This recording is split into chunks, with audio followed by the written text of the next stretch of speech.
Okay.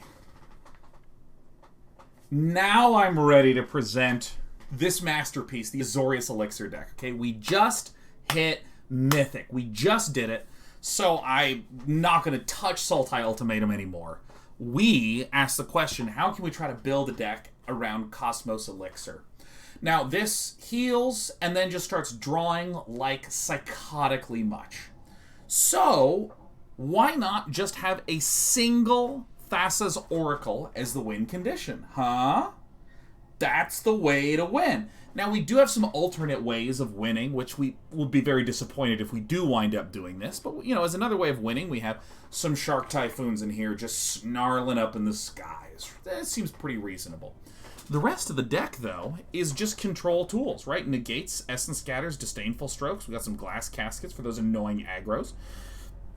3 Sigrids for the annoying aggros. Some Saw It Comings and Jwari Disruptions as well. We also have 3 Doomskars. Maybe we need 4 of these. Maybe we need 4 of these, but... whatever. We'll draw whatever we need. It's fine. Furby Killer says, Rogues beware. The might of our Oracle. Yeah, no, that's going to be some rad shit. That's going to be some rad shit. Now, one of the cool things is if we take a peek over here at the lands, we have, just some usual expected things like Castle Vantress. Would we run a Castle Ardenvale? Probably we should, but we're not going to. We're running Field of Ruin to just deny any weird, obnoxious lands from swinging in. I don't remember what the name of that land is. The snow guy. Neutral snow guy. What's the neutral snow guy? It's neutral, please. Yeah, Faceless Haven. We can blow up some Faceless Havens. Terrific. Yeah, we're going to use Field of Ruins to blow that up. The rest of the lands that we have, Seagate Restorations, Emeria's Call, one of my all-time favorites, the Ondu Inversion, is chillin'. Yeah, this is a masterpiece. This is a masterpiece. Let's go ahead and go over to the ranked section of our homepage. It's Elixir time.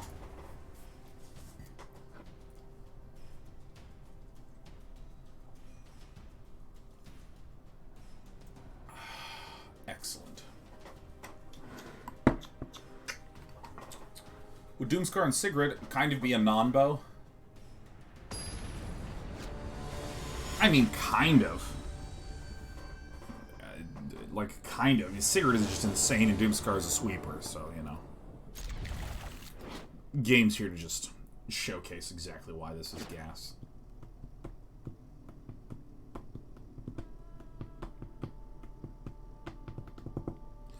I mean, it's just a good card.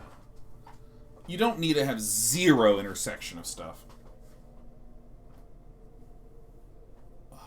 Thassa's Oracle gives devotion, so Thassa's Oracle gives 2. Mac and Me says, how do you learn to evaluate the power of cards in games? It's just experience. You just play a lot. You just do things like what I've done on air where I go, this card rules, and then I play some games, and then I'm like, this card fucking sucks.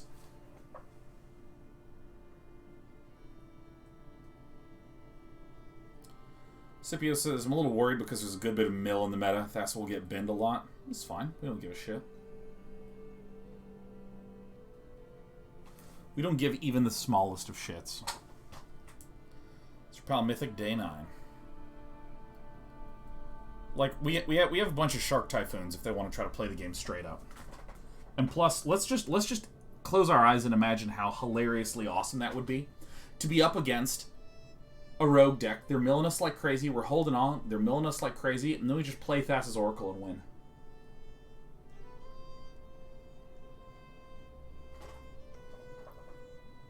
I need a fork, man.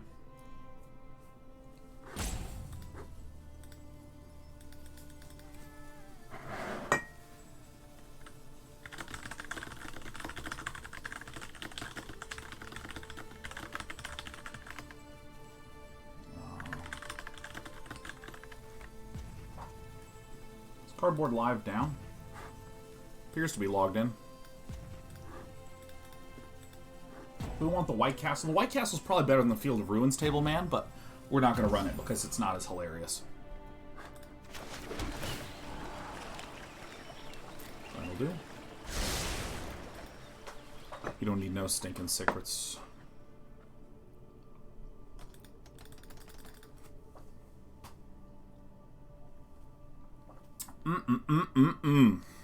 Where do I don't have any space for stuff anymore. This is terrible. I have hardly any room in my room anymore.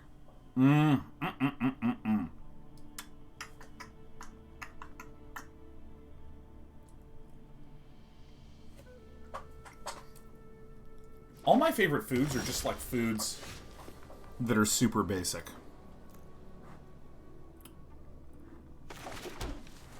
I like chicken. I like rice. I like eggs. I like things that hold flavor. I like bread. I like spinach. I like beans. Yeah. Alright, Kibo Gamer, show me what you got. Absolutely not. And I now have no mana with which to do anything. It's no problem. This game's gonna go on forever. Let me get a fork. I want a fork.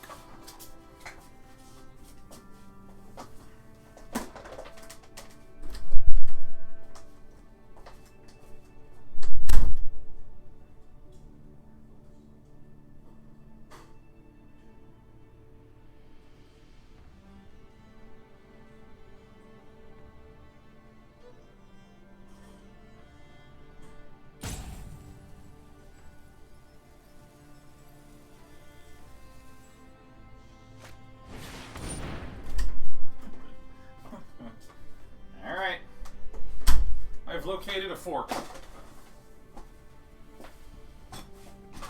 Oh, it's a good thing I made him wait. Alright, my turn. Alright, here comes a Lando. Alright, we've been here before.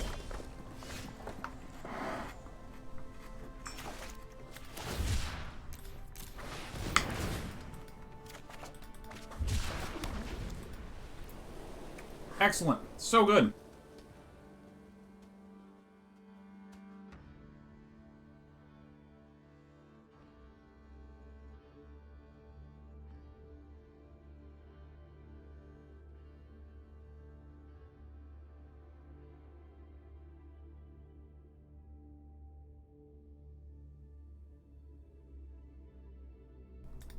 Incredible. What are we eating?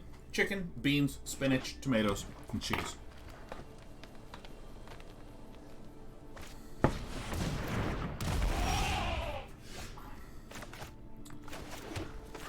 It's mammothing time.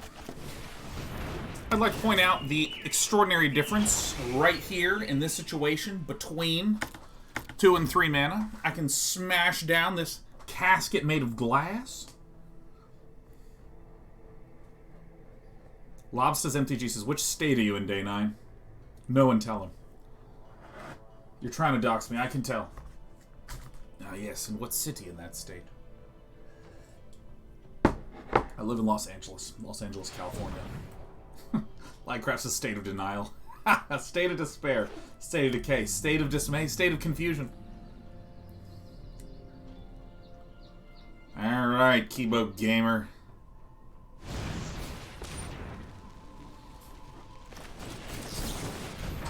I don't know what the hell's happening to Kibo Gamer's mana, but it's certainly hilarious to me. Whoa, whoa, whoa, whoa, whoa, whoa, whoa.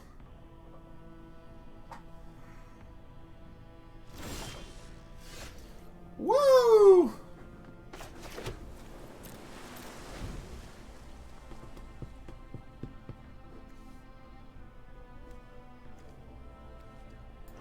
I do not like this art, and I do not like that this is the default art.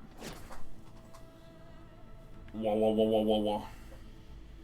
Salony says, I absolutely love everyone in this chat who came up with the same joke and went for it. Hell yeah. Yeah, Krolltown says, where's the Cosmos Elixir when you need it? I know, that's what I was thinking.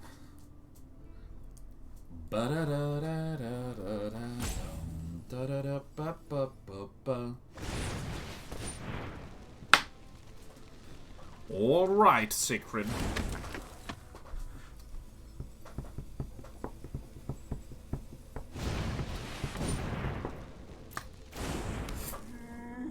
It resolves. Resolution commencing.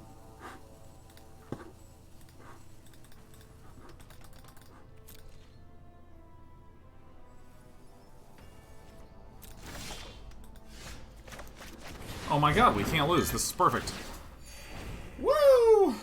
Oh shit, wait, what? If your end step is greater than your starting total, so if it's at 20, you have to gain... Oh, fuck. Oh my god, I wish I hadn't done any of this garbage. Oh, fuck.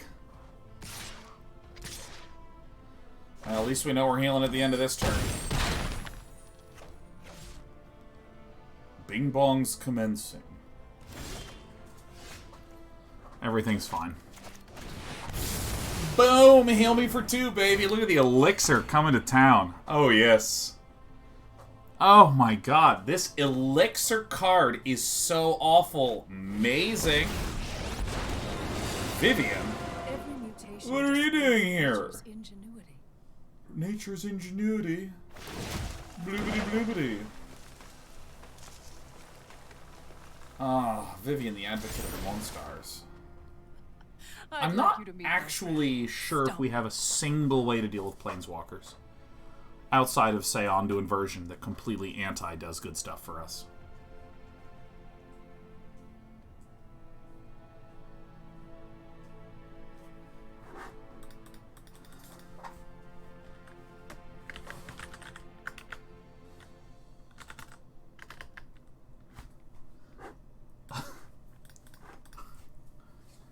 Could copy with Mythos of the Luna, that's true. Yeah, you like our Californians reference? It's coming up over here. Mm-hmm. Yeah, that's right. Saw it coming. Healing up feels good.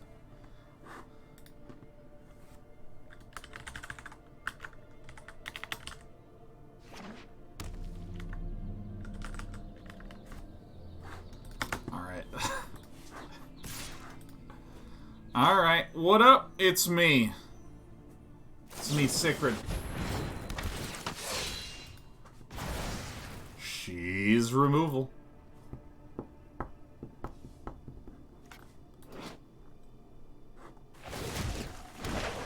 Alright. I call, and Ikoria answers. Alright. You'd hate me if you were Kibo right now. Well, the thing is that we're not actually doing that much good shit right now. Like, the problem with the Cosmos Elixir... I think we need multiple Cosmos Elixir.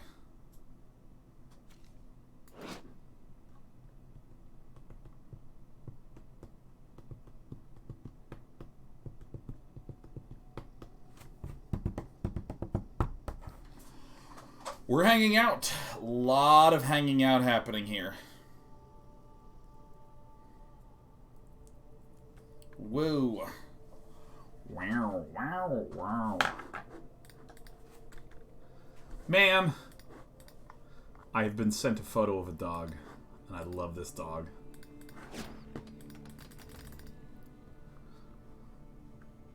B-Town Process, how crazy of a mood would you need to be in to throw together a rune deck? I don't... Ooh. Ooh. Ooh. Yeah, I don't know. Can you show us a pic of your dog? I can't, Shkadoobans. I can't. Fresh out of dog pics.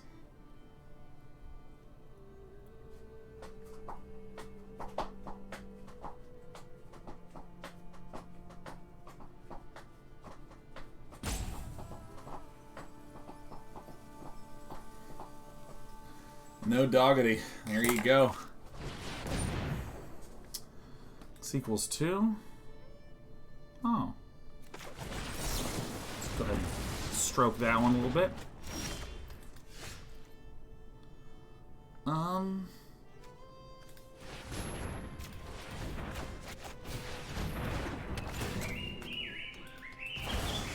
Getting rid of all of these.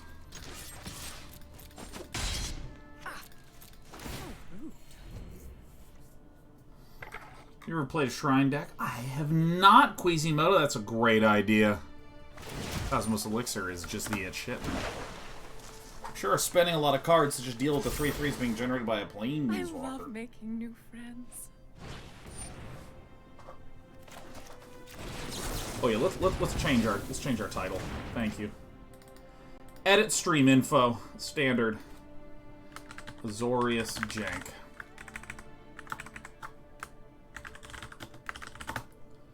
Alright.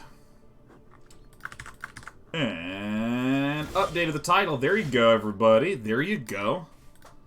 Pump it up. Pump the jam. I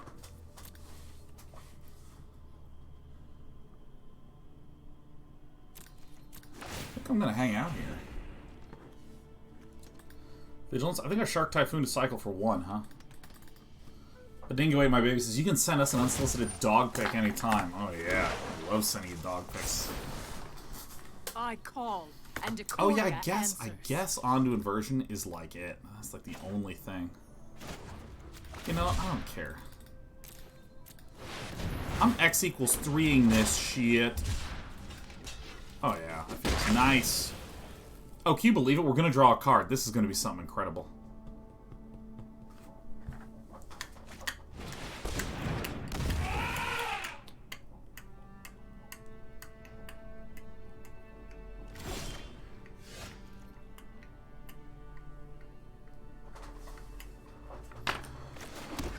Our deck would be substantially better if this Field of Ruin was, in fact, Castle Ardenvale. Hell yeah, there it is! Bada boom! Oh my god. Fuck yes, this is what I'm talking about, man. Has anyone seen my value? Oh. This thing fucking needs to be a Castle Ardenvale. Shit.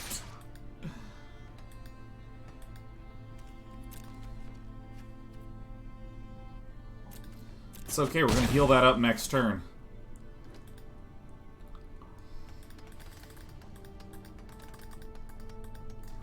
One castle, one field. I kind of want like 3 fields of, or 3 Castle Ardenvales. That sounds right. Let's blow this up.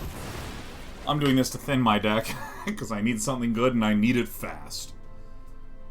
Dude, I'm drowning in health right now. It's incredible. I'm drowning in HP. Now I'm healing 2 a turn conditionally, and my opponent is summoning a 3/3 every turn unconditionally. Got him. See you later, Kibo Gamer. Alright. Alright, let's go ahead and just get an island.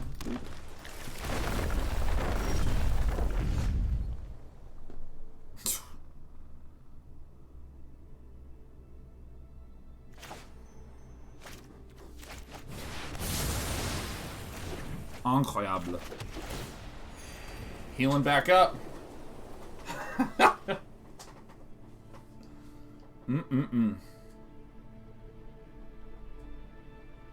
Mythgard was the other game.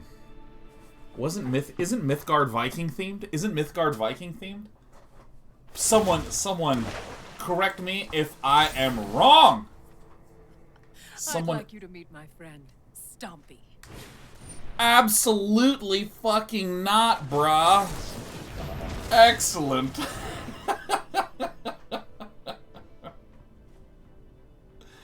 Unbelievable. Oh, no, it's real world fancy staple. It's like Shattering. Oh, okay.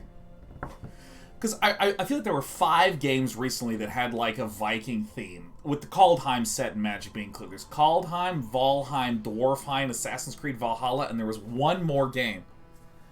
Maybe it wasn't Mythgard.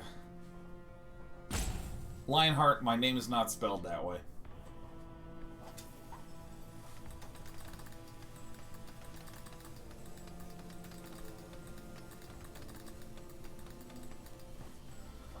Lionheart, how are you doing, man?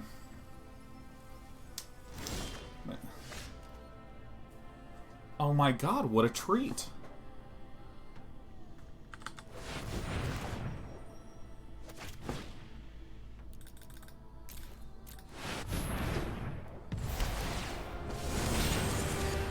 We are always growing. Dude, hell yeah. Niko Aris making it work. My name is spelled S-C-H-A-U-G-H-W-N-E. I'm Shawn.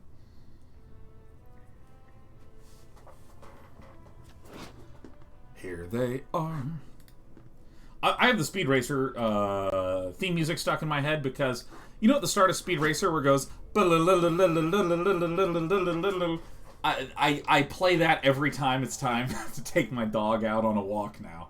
And so it's a really recent thing. This is just like... It's like a day and a half old. That like, I'm like, oh, CC, and I play it, and she gets so fucking excited, man. It's so awesome. Here she comes.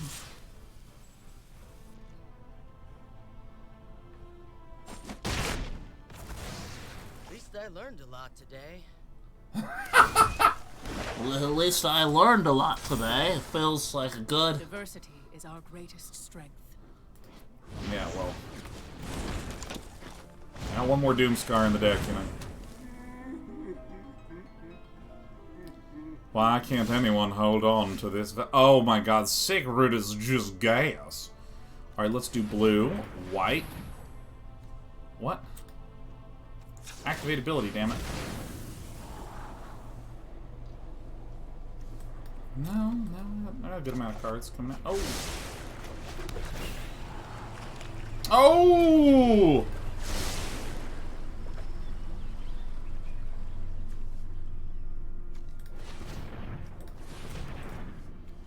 Oh my god. This interface drives me insane sometimes. I'm trying to activate this, but the undo button. Let's get this. And then let's, you know what? Let's draw yet again. Look at this. God, I wish this was a Castle Ardenvale.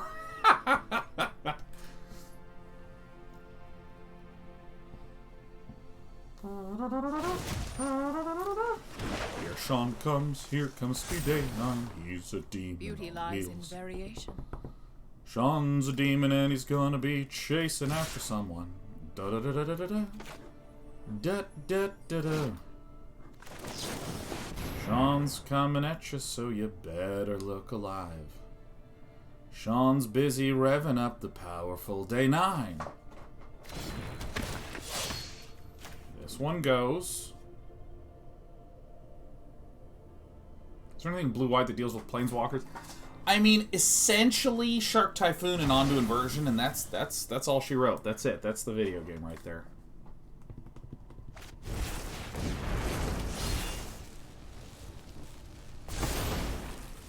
Couldn't care less.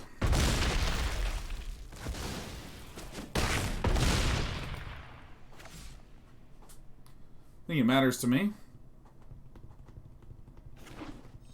Did I catch any of Secret versus OG? I didn't Cadenza 92 because IEM Katowice's on. And I've been jonesing a little on that. Gotta tip my hat for Big Gabe. You know, why would I not?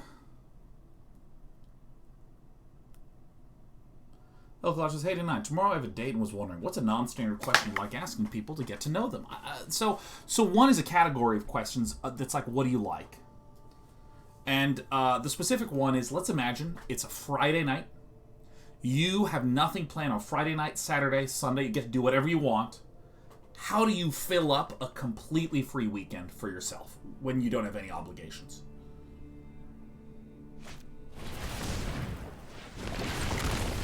Bye, Sigrid. Alright, so we have an Emeria's Call, huh? 1, 2, 3, 4.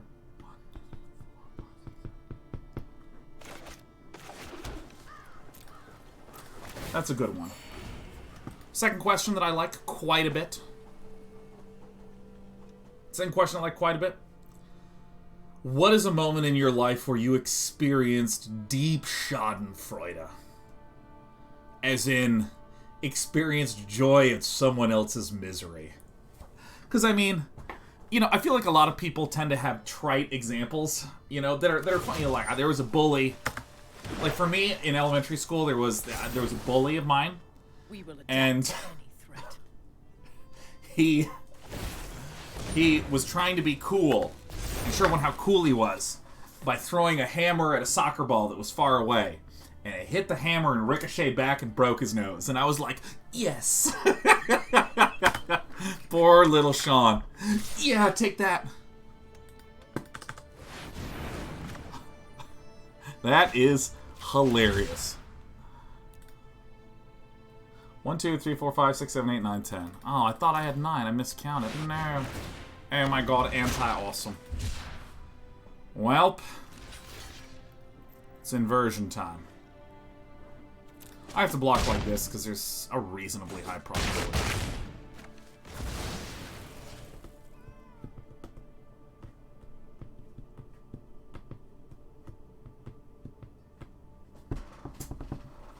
It was incredible.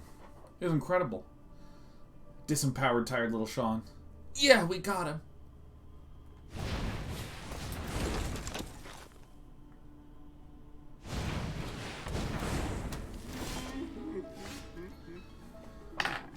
Well, what do we got here? It's probably a good one to have on the top. 1, 2.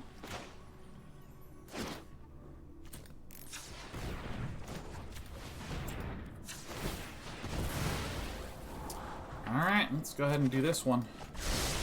I don't know if I told you guys this, but I really like Ondu Inversion. Seems I need to evolve too. The bully brought a hammer to school? I guess so, yeah. I guess there is certainly some elements to everything I've said that do feel a little weird. Oh, no lands? Actually, it's probably an Embercleave. Ah, damn.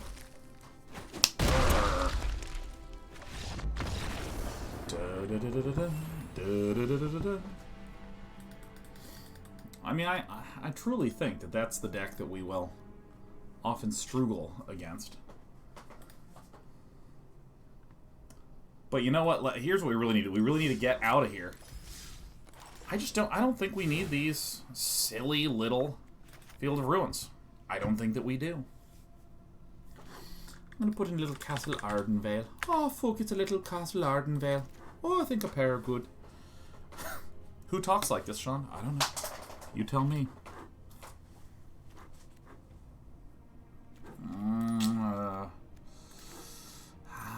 Do I have too many tapped lands? 1, 2, 3, 4. Yeah, you know what? I'm going to trust 3. 3 seems right. 3 seems right. Da-na-na-na-na-na. Da-na-na-na-na. Maybe destroying Cosmos Elixir was a mistake. That could actually be very true. Maybe that the error that cost us all the beans was losing our Cosmos Elixir. Now I have no beans.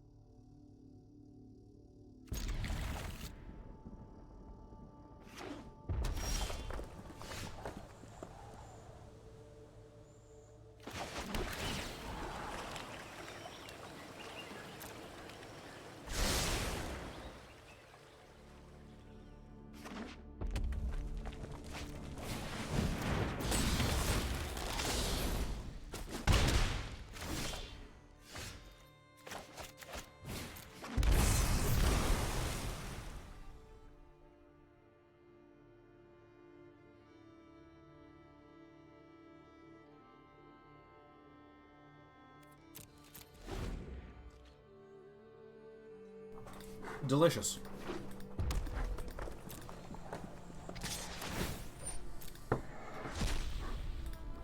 Oh, my white mana sources, no! Oh god, my white mana sources, no!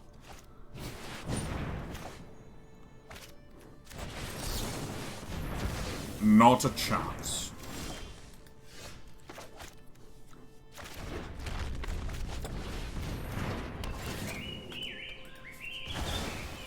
We're doing it, huh? Look at this.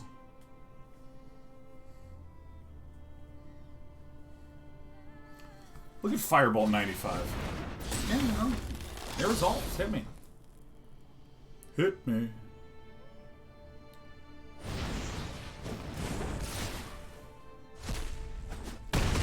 Losing a lot of land here, man. Well, it's a pain if I ever did see one.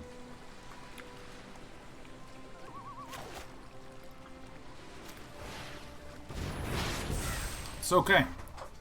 It's okay.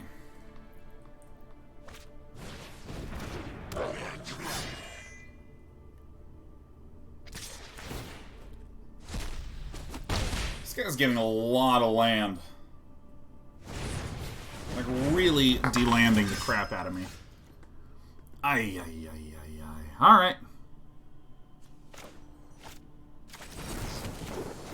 I'm a little concerned about the amount of untapped lands that I have in this deck. A little concerned about that.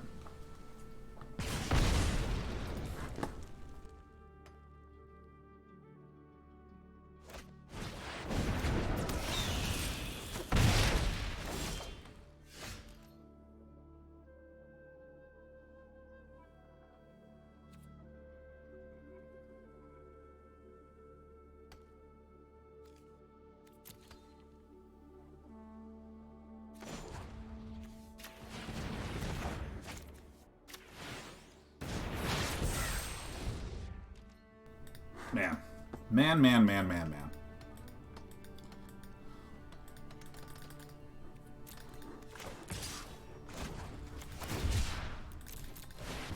Here we go. It's getting incredibly thin. The narrow margins that we face might not be enough. I might actually cut this card and replace it with a different 3-mana counter. Niko Aris. That's good. That's actually good. Oh my god, can you imagine if the Cosmos Elixir starts to just turn it around? Oh shit.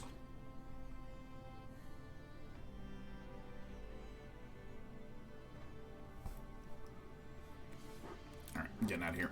Yes, saw it coming feels bad. Yeah.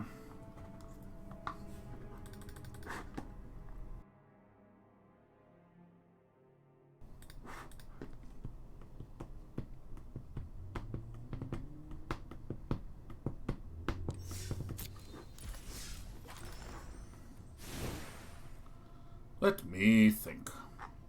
Oh yeah, I keep forgetting we have fucking Thassa's Oracle in here. Alright, I'm gonna try to make the deck actually work. This will help.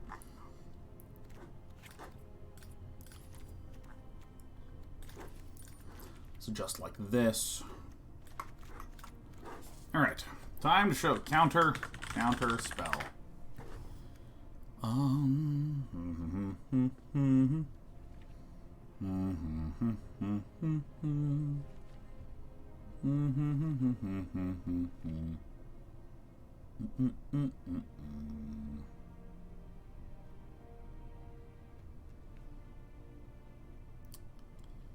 Maybe this is actually the better one.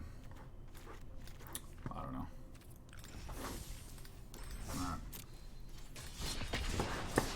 Running it back.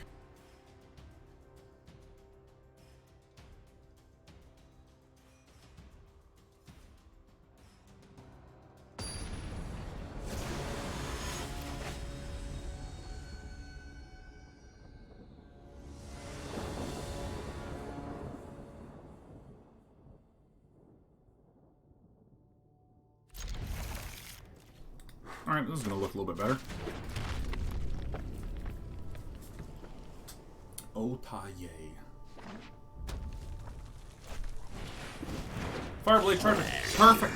No problem. Love to see it. Blue. Doomskar.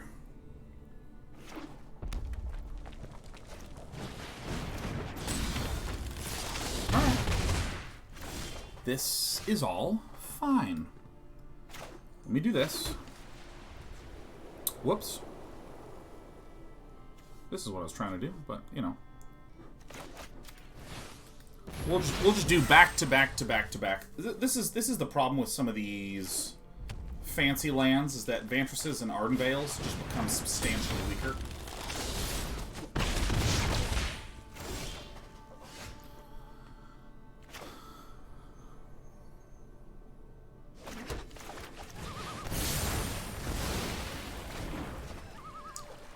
This is alright. This is alright.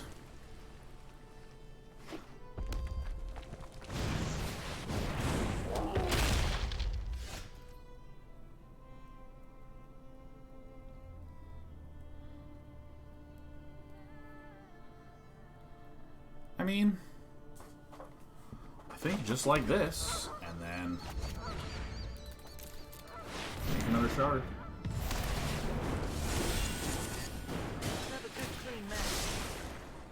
Land Embercleave is very bad for us.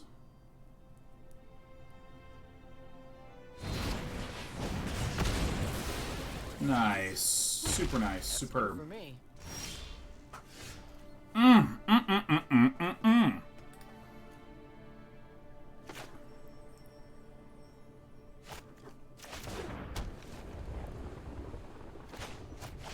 You know I'm playing it. There's no way we're not playing it here. Boom. Look at this.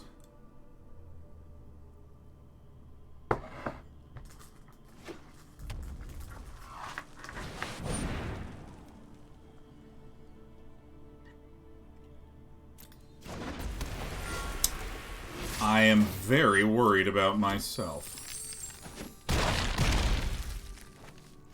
It's okay. This is why we play Azorius Control. So we like to live life on the edge. I think a weak counterspell is not going to help us. But a Sigrid will help the shit out of us. No, Sigrid will not. Oh, we're doing it.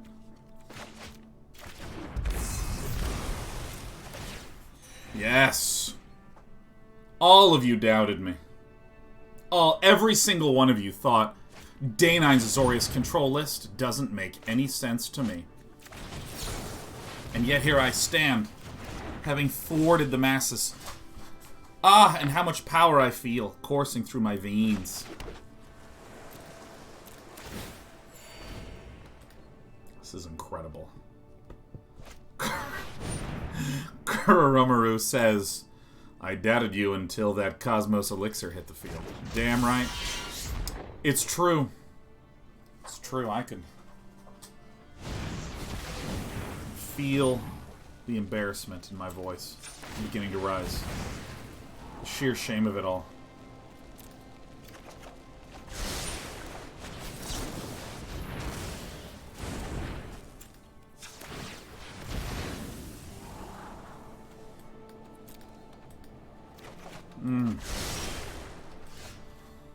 My God. Oh! I mean, I'm not doing it. We got double elixir on the battlefield. We're popping off. This is incredible. My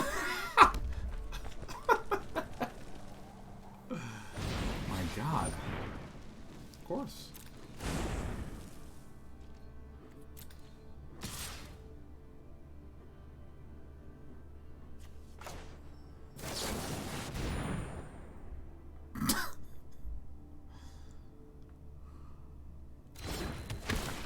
I don't know how you beat this. I mean, this is a great little run out of cards. Whoa.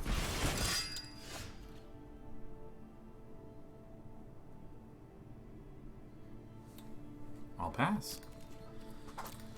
Down to 1 health. Incredible.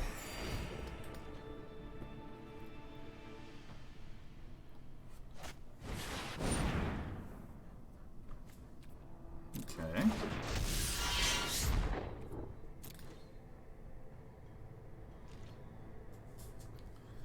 Alright. I'm going to summon a 7/7 Shark. Look at this. Bouncing right off. Incredible. Unbelievable.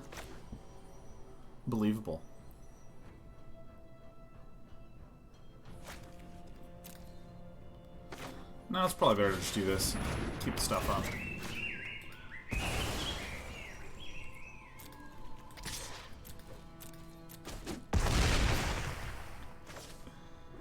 Well, it is working. Back to 17. Oh, yeah. Is this... He's coming in? Alright.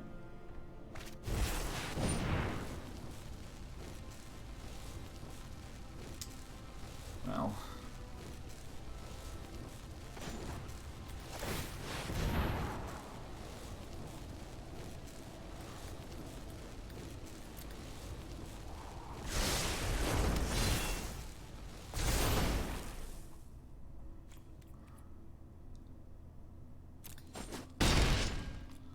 Yeah, that's fine. I heal that. Oh! Oh, baby.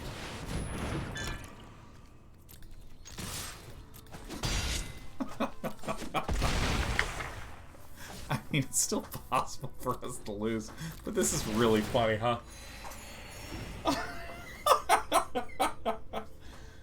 Alright, well.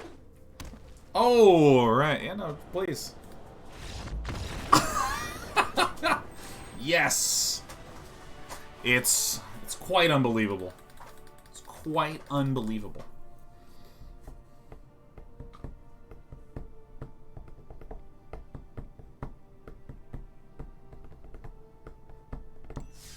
Ninja Ginger even gifts us 5 subscriptions as a result of us being so good at this game.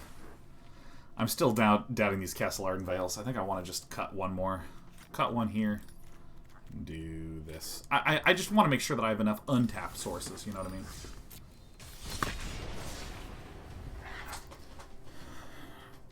Oh, yeah. Your cups runneth over. Thanks, Ninja Ginger. Hey, it's late where you are. Well, it's like 2 in the morning there, man.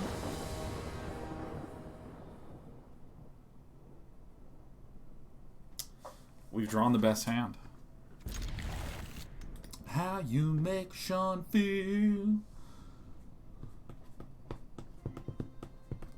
Why no passage? More like why passage? It's not a good reason to run passage. If our issue is we want to have more untapped lands in the first few turns, Fable Passage is against that.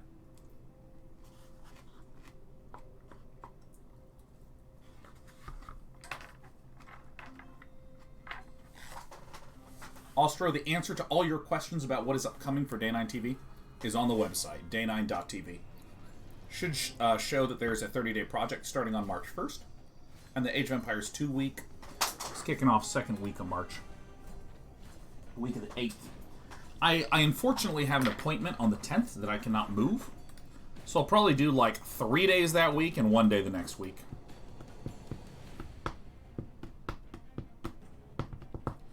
This week is Magic today, and then tomorrow we're doing Magic, and then Friday we're doing Auto Chess. And then next week, I'm mostly walking Monday. Nice. Mostly walking Monday and What the Deck on Monday. Where, if any of you have any decks, please feel free to go to our Discord that you can find below. And in our Discord, we would be thrilled if you would do us the glory and honor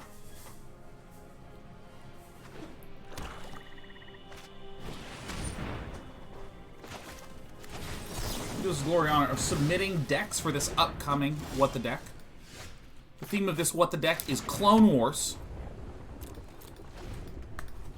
So we would love if you would submit to us a deck that is about copying permanents, or a deck that is about copying spells. The guest on What the Deck is, of course, Noxious, whom I delight in playing with.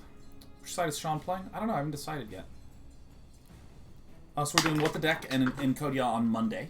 And then on Tuesday, we're doing Magic. And then Wednesday is Dota. And then Thursday is Magic. And Friday, we're going to check out Loop Hero on Friday, which is a newly released roguelike motherfucking game. Up to when can decks be submitted for What the Deck? Saturday morning, Lord Plasma. Saturday morning.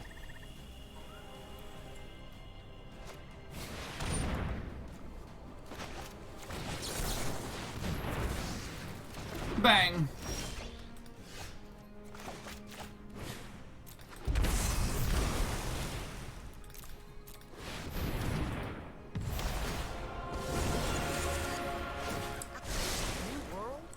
It is a good day to draw some cards.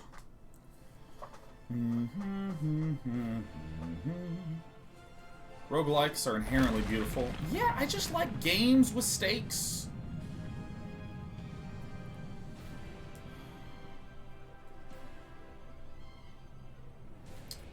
Well, I now feel like garbage because there's a crawling baron. We literally just removed the Field of Ruins. I think my intuition about Field of Ruin is correct, that we probably want Field of Ruins.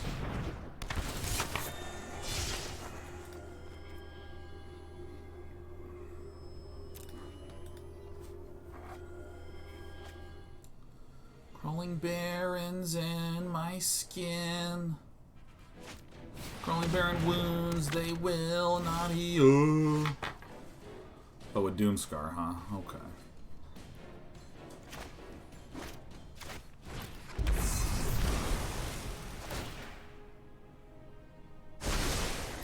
Gotta prepare for the next throw.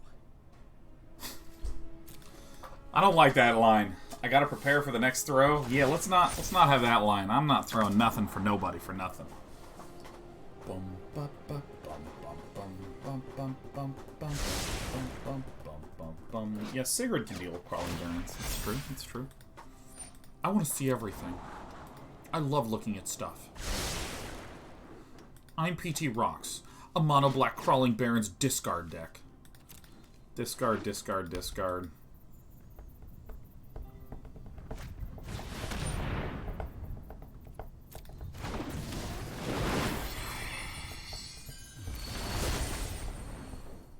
This here, this here.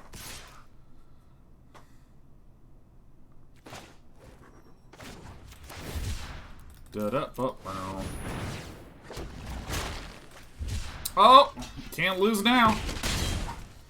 Cannot lose now.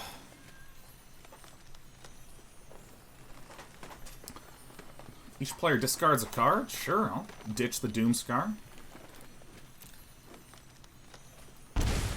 Woo! Oh.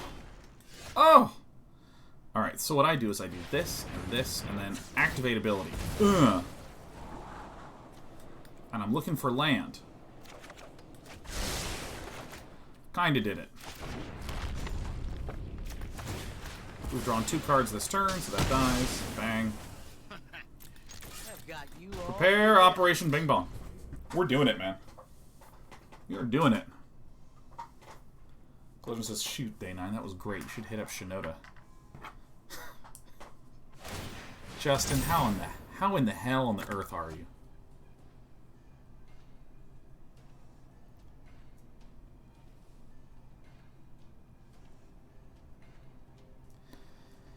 Sure seems like everything PT Rocks has and does is about the disco.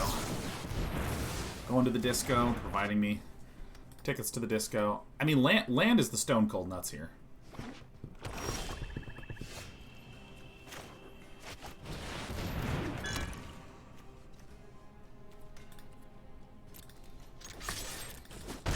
We'll just chill. We'll just chill. Bing bong successful. Commence operation. Bing bong forever. Bing bong back and forth forever.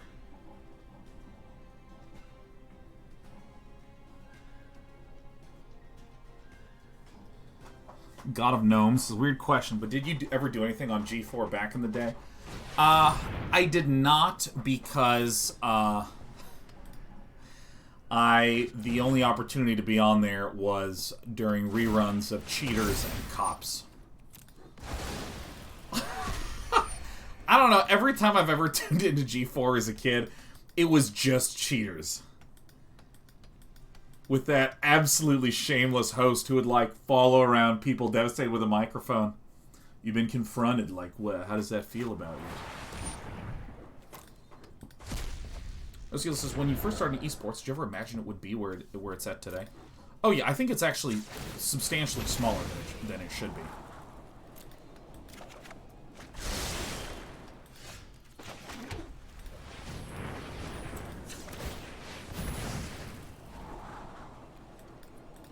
Well, Island says, didn't someone pull a knife on the host of Cheaters once? Probably. Look at all this life we're gaining, man. This is extraordinary. I'm still terrified about the crawling barons.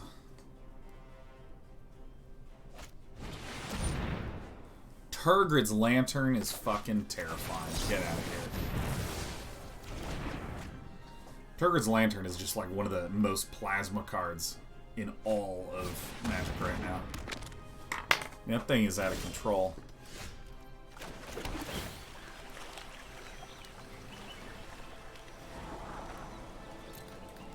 And that'll do, pig.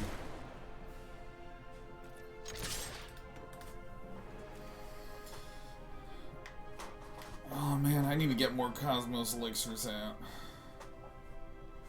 Elixir greater than Lantern. I actually don't know about that, man. I mean, if I get multiple Elixirs out, then yeah, then we can overcome this, because we can only lose 3 life a turn. Oh, I got my fingers crossy-wassied. Get the ninny-winny. Consider foretelling that saw it coming on your turn. If I have a lot of mana, I don't see a big benefit to, because, you know, it's just not that many foretell cards in the deck.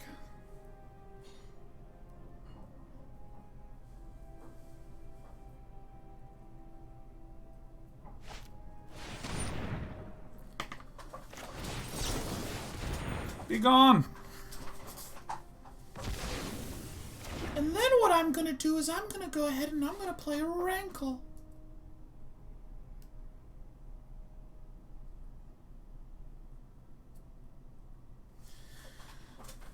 His EW Stearns, I completely agree about the biggest reason that esports is not as big as it should be is strictly and purely time.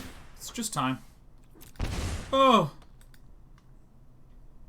It's just timey.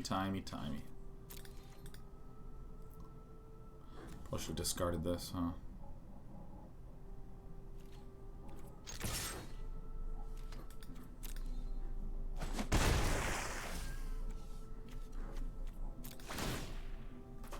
Healing. Flying Bear is getting it done. Oh, hell yeah. Yeah, it's just like, you know, the biggest reason why people are into football is that their parents were into football, and that's like it. So it's one of the big issues I see with esports, that there's a billion games to play, which spreads the resources thin sometimes. I mean, I'd say I kind of agree, because people tend to group esports into one thing, and people tend not to group sports into one thing.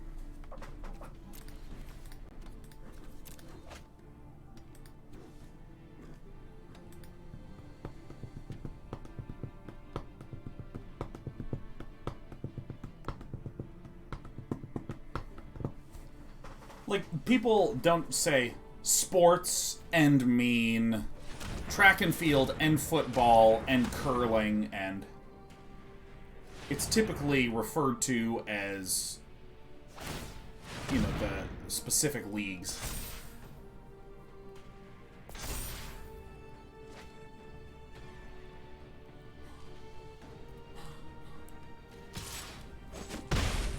Well, that's a pickle.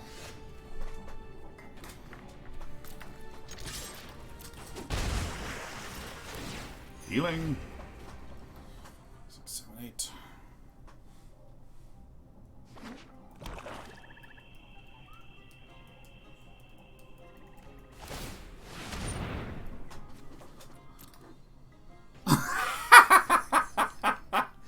Our opponent appears to have clicked the wrong thing. Yeah, no, I'll just take most of this 3 life.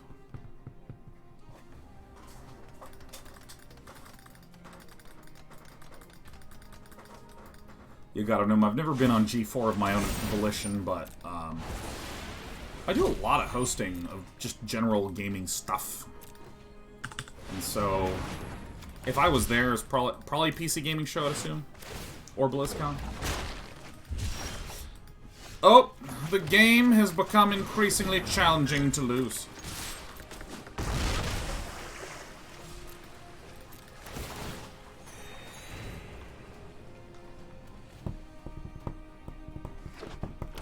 I feel like what'll happen hits... Yeah, no, I completely agree with this point. I think that there will be a point where there will be some esport games. Like, I think Counter-Strike is probably on the up-and-up trajectory. League is probably going to be on the up-and-up trajectory for infinitely long and all that stuff. And I think that you'll get some really big titles, and I think you'll get like a sort of small morass of smaller titles. Or excuse me, a large morass of smaller titles. Absolutely fucking.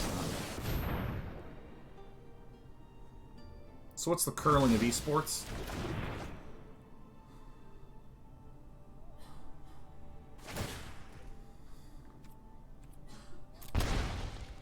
Splatoon.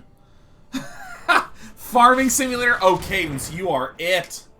You are it with the farming simulator reference. That's what I'm talking about. No one can stop me. No one can stop me. I got nothing but Cosmos Elixirs in my back pocket. Healing, healing, healing.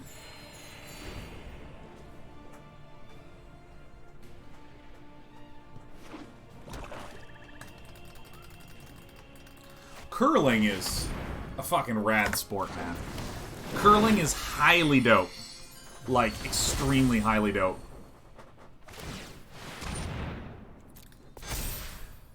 This is almost Splatoon TO. I don't know what to think of this, Sean. No, that's what I mean, is that Splatoon is like one of these games that is... What? You're gonna make... You're gonna make me sacrifice my own shark?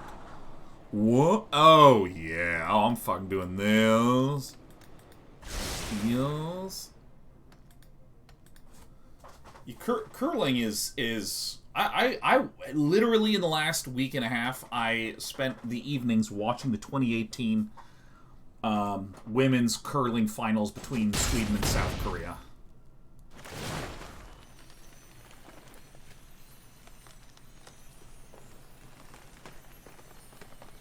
The game's great. You sacrificed your crawling barons. Life, I got plenty of that to go around.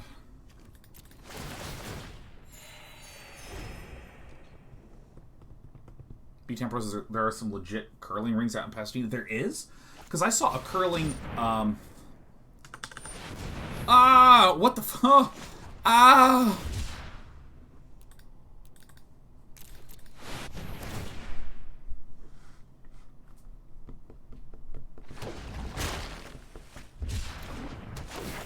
My castle. Ow. Yeah, no, there's a curling ring that's, like, way up and left. Like, so here's Los Angeles, and then, like, here is, like, Pasadena, Glendale, and then, like, up here is where I've seen curling. I'll lose 3 life. I don't care about that.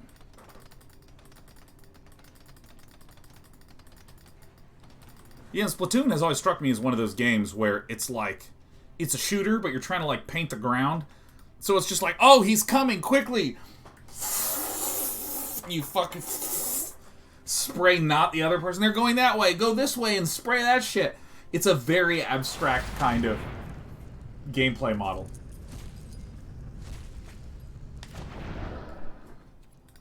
Is there anything that can help me? No, I think it's fine.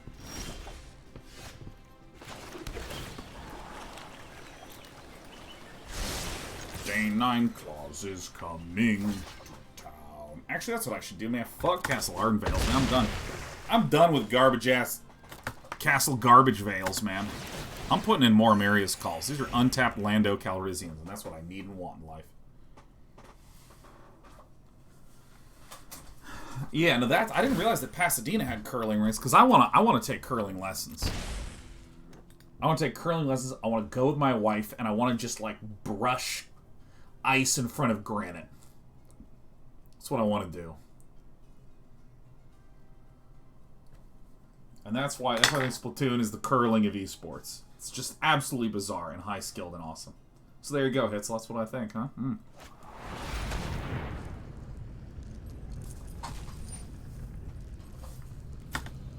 Ghosty says this warms my Canadian heart. Fuck yeah.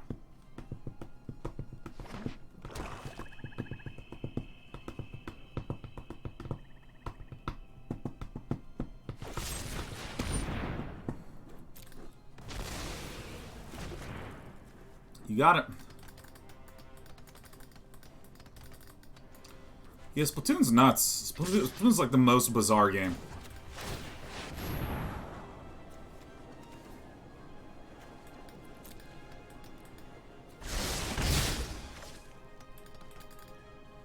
Randomizer speedruns? Yeah, randomizer speedruns are also just fucking odd as hell. Randomizer speedruns are just nuts. The only randomizer speedruns that I've watched a good amount of is heal, heal, draw. Oh, yeah. Maddie Inks says, I would curl, but the wait time on joining a league at the closest club is several years. Jesus. Jesus. You know, I've watched a lot of Link to the Past. That's the randomizer I've watched a good chunk of. Link to the Past. Covert Muffin Ori Rando speedruns are amazing. Yeah, Covert Muffin's just fun as hell to watch. I'll lose the life. I don't care.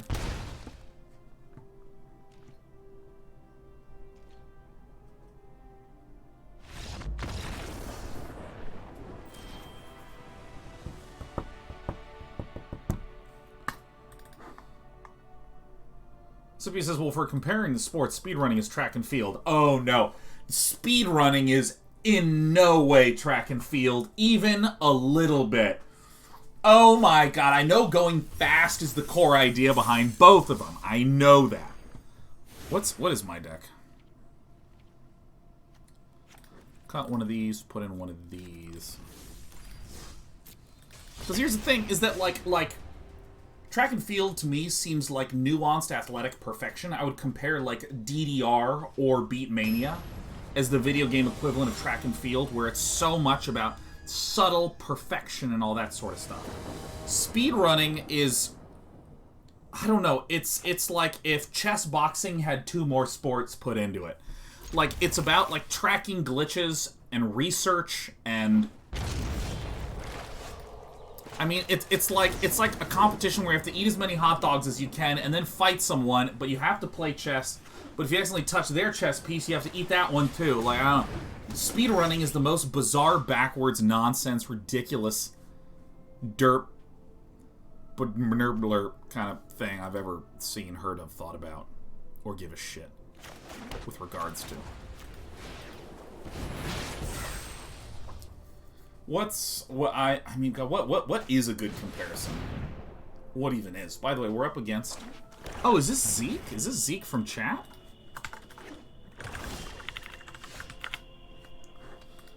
Is it Zeke from chat? I think I actually want to hang on to my Ondu Inversion, you know? I think I wish that I had a little bit more Landos in the handos. Speedrunning is just the most ridiculous. I've never seen anything like speedrunning. It's just this bizarre combination of, like, knowledge. 1, 2, 3, 4, 5, 6. Nah, I can't do it yet.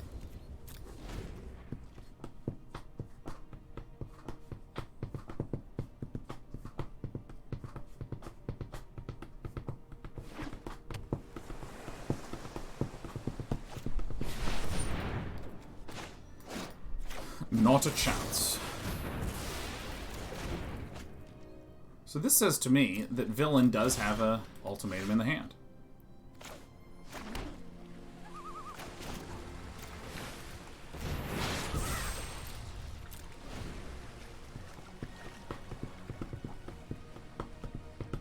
Dark Souls speedrunning blows my mind. Yeah, I've watched a lot of Dark Souls speedruns.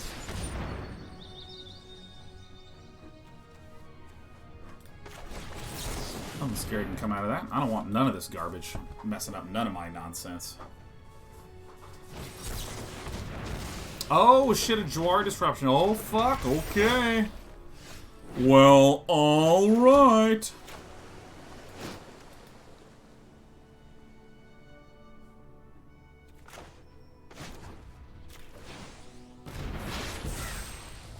Ugh.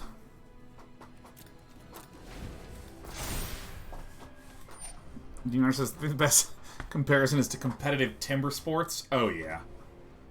I mean, like, because here's the thing. Speedrun is about, like, ridiculously meticulous, careful planning. A crap ton of research that you're trying to do.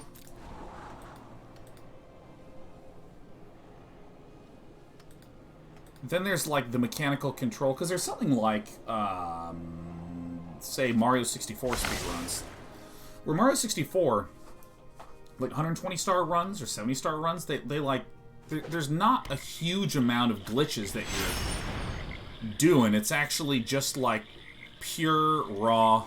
Oh fuck.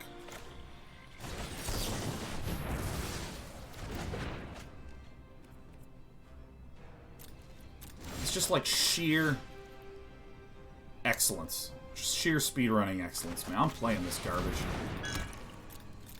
We're getting ultimatum next turn, but I don't care.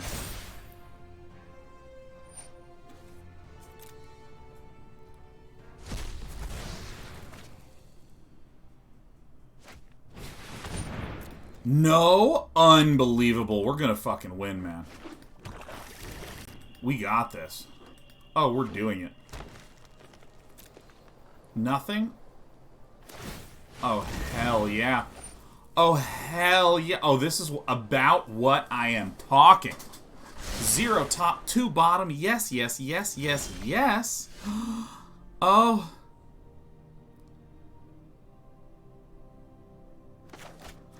I don't give a fuck. Hoo hoo hoo. Da-na-na-na-na-na-na-na.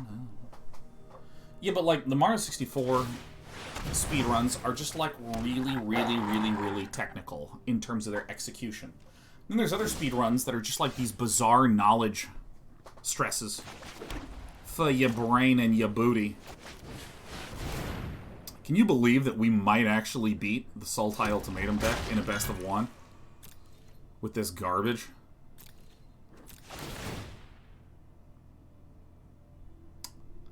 Perhaps... yeah, I don't give a shit. Perhaps I should have left up blue.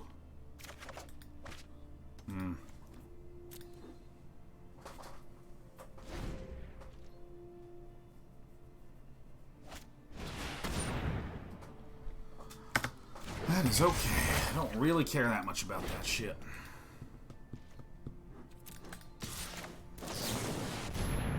See ya. See you later, nerds.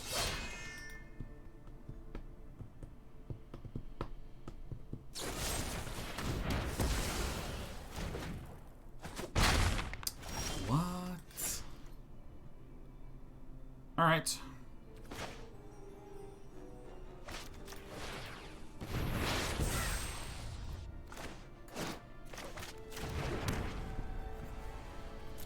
I don't want to do too much because I have a lot of counter spells and we're going to go draw. At the end of a lot of turns. Skarmadooms, my dude.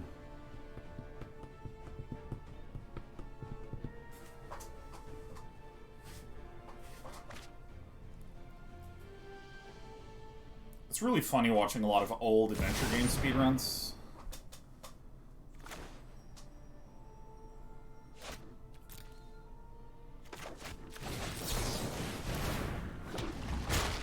Not a big deal.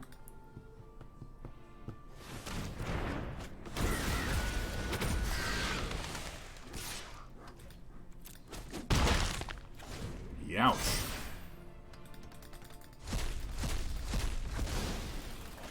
I want to learn to speedrun a game that no one gives a shit about. You're like, yeah, hold the world record at it, like no one can touch me. Whoops. Well, I made a mistake.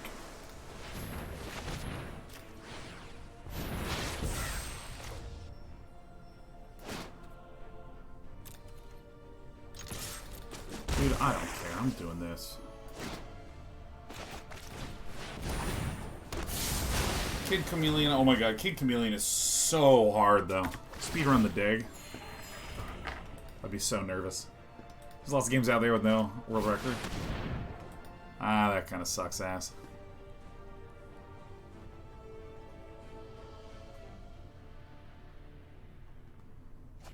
Alright.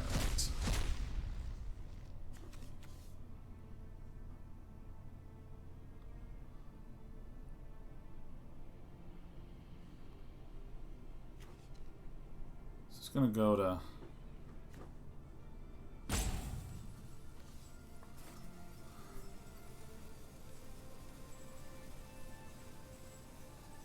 I don't think the extra turn is that bad, huh?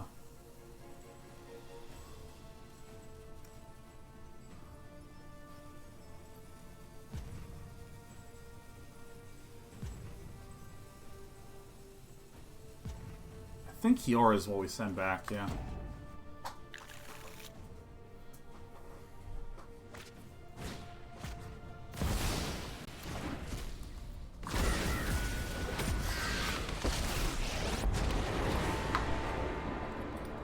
Trickery is just a hobby. Chaos is my career. How badly will you miss that? Share in my pain.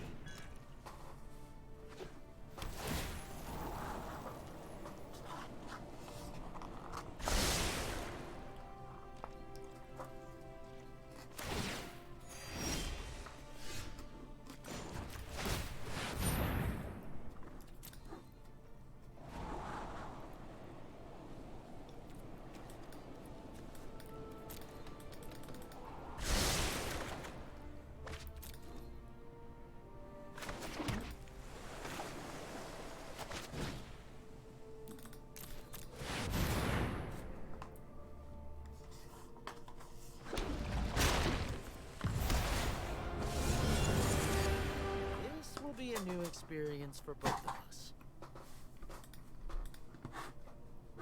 Okay. Figures we have probably lost. We have probably lost.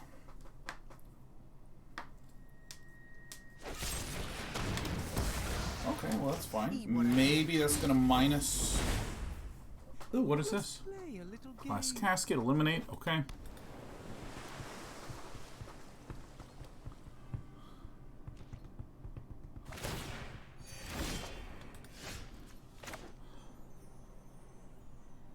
Oh wait.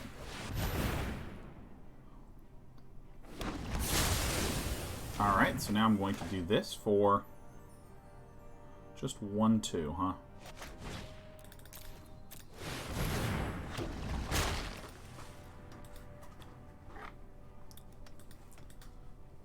We might be okay.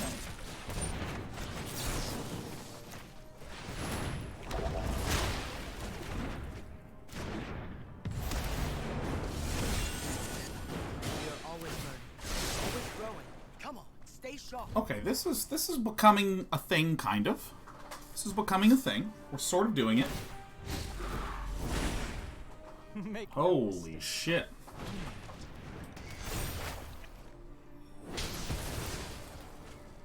Well, that's our Shark Typhoon, and we hate to see that. Oh, shit. Alright, I think that means we are dead. I think the only card that we can possibly win with now is Ondu Inversion. We've already played one of those, so let's go this, activate. No.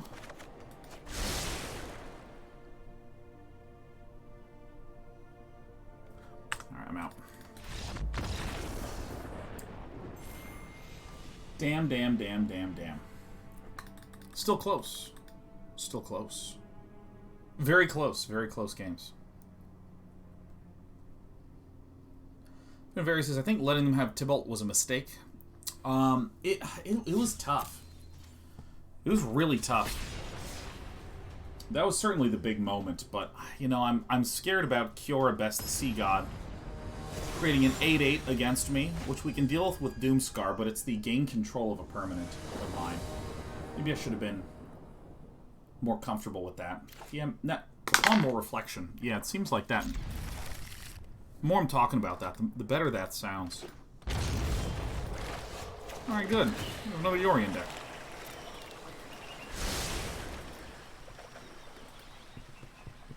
And the draw ultimatum was the mistake. I know.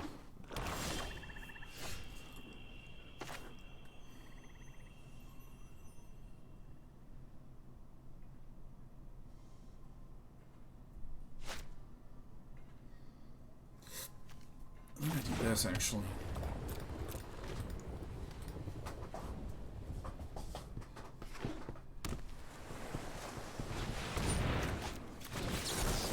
Let's slow this down.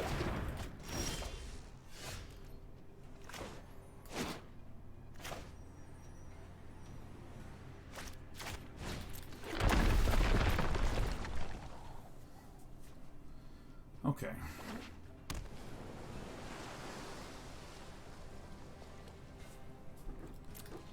Alright. Oh, I'm having that soul read moment. I see what's going on. Excellent. Here comes a baby shark. Baby sky sharks. Two negates is good. Maybe, you know, maybe I don't actually want this Essence Scatter. Maybe these can get cut for more direct removal.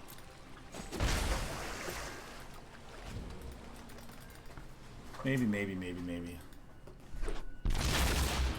I don't know. I think this is probably fine.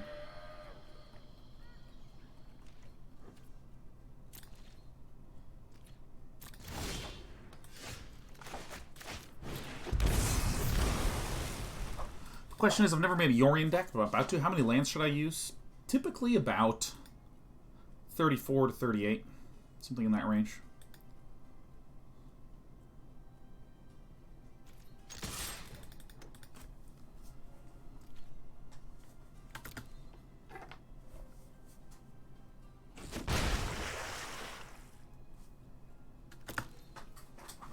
Okay. A Skyclave Apparition is a reasonable choice. When did Soul Read become a thing? Way back when I played a lot of poker. So, 2007. That's when it became a thing. Many years ago, Day9 looked to his opponent's soul. Definitely don't want this one. Let's go ahead and keep the Seagate Restoration.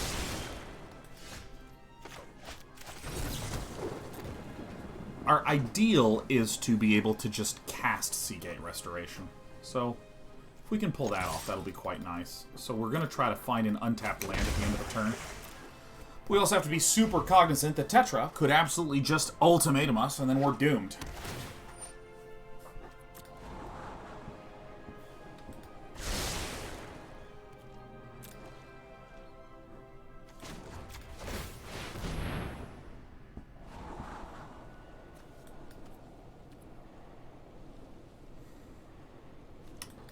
You know, I know that looks almost revolting, given what you've seen.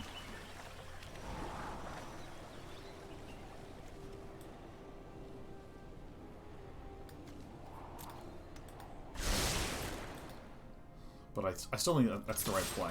I know. No, I don't want to play the cup. I don't want to play the cup.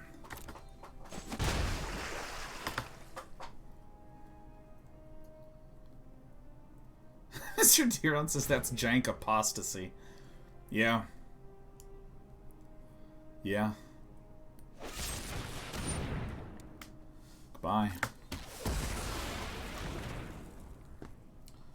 So, if Tetra gets to 7, we'll be very, very surprised here.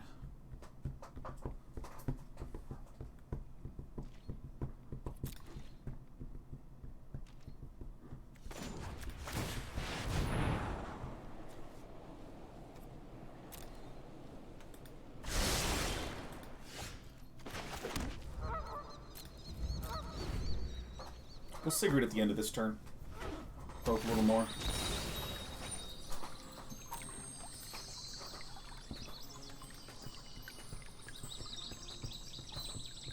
Sean hit Mythic earlier today, Lethal Logicality. It's kind of one of those things that you just say to yourself, yeah, you know, I think I'll try to hit Mythic now.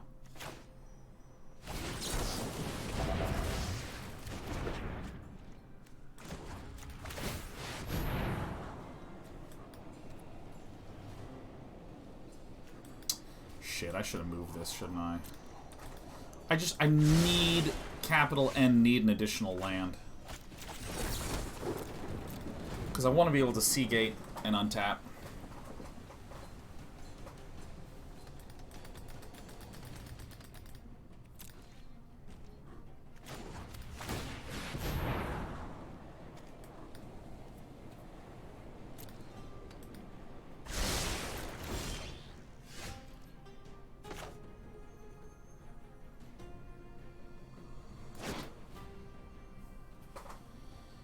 Yeah, this is as good a time, I think, as any to cast it. Oh my god, yes. Oh shit, yes. Oh my god, fuck yeah. Oh my god. I gotta be honest, man. I saw that one coming.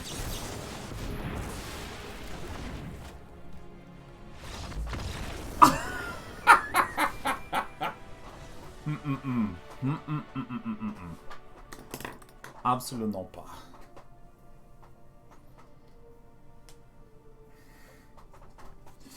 Let me try peeling these ES and scatters.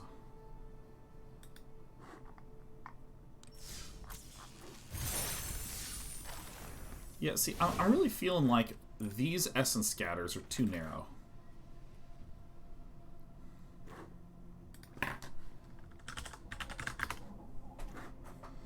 I think the Skyclave apparition. I don't want a ton of these, but let's try putting in a pair. Didn't say please. I always confused didn't say please and saw it coming.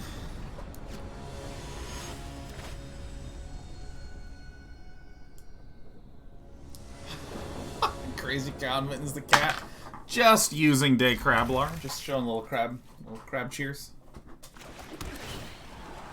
Fucking Crablar is the funniest. Where's the Dream Den? Absolutely. That sounds amazing.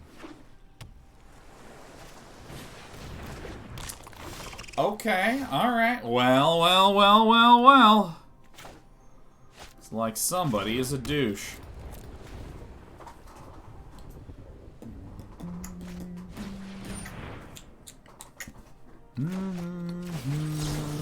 Uh-oh, we got Crablar time. It is a date with Crablar.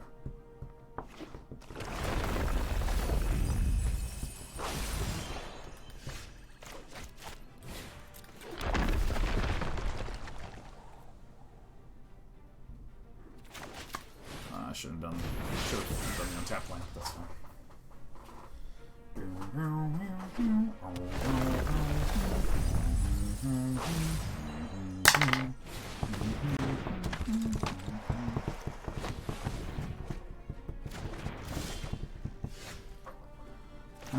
What can you do? I just don't want to be milled. Playing your decks with a 0-17 crab. Oh my god. Oh my god, I have not. We need to have Animal Day. Animal Day where we make various decks built around the animals of Magic the Gathering.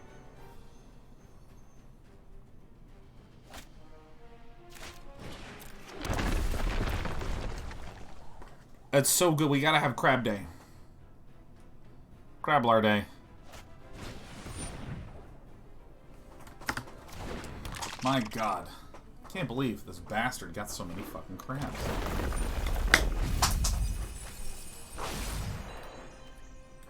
So fucking many crabs in this guy's deck. I've never seen so many crabs in my life. Thank God. I think this is probably going to be better. Just do this now. Try to pick this one off. Exile the crab. Bye, crab.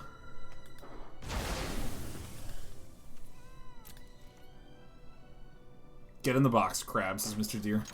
You're cracking me up today, Deer. Ooh, Matty Bridges says, how do you feel about the fact that crabs are just water spiders? Ah, that's an interesting fact that you're attempting crudely to share. But crabs are their own unique and special unique snowflakes. They have hard little shells. They go clickety-clack. They got a big arm. They got a little arm. They're ready to fuck. Doesn't describe spiders at all.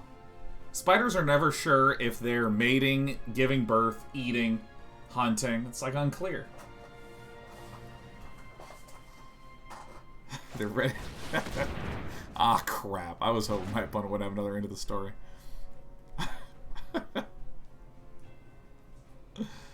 Alright.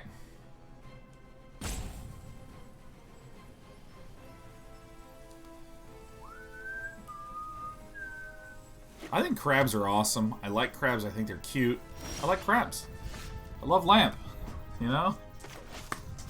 Alright. Who's the beatdown now?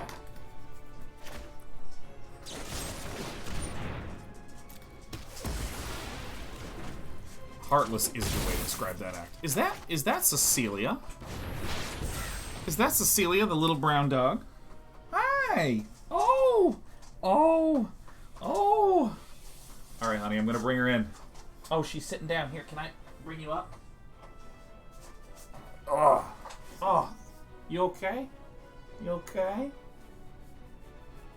We not like being here? This is my dog. This is Cece. Okay, let's let that resolve. Huh? Alright, she's looking at mom. Alright, okay, sweetie pie, I'm gonna set you down. There you go. Oh, you stink a little bit. Oh, what a good little farting princess. Alright. Cece is absolutely the very best of dogs. Alright. Hi, Cece.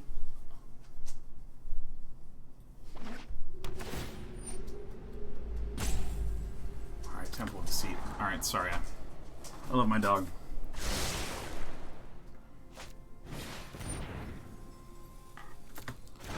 Okay.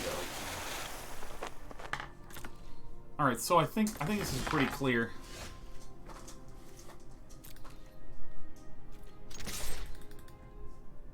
Alright, let's go in.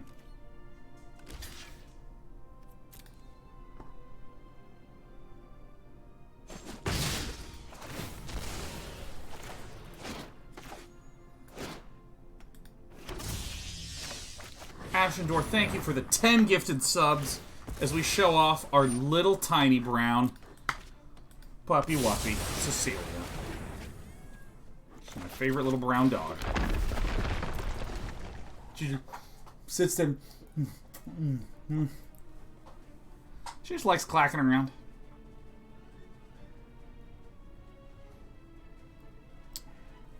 Villain appears to be the more proactive, male-focused variant of Zarouge.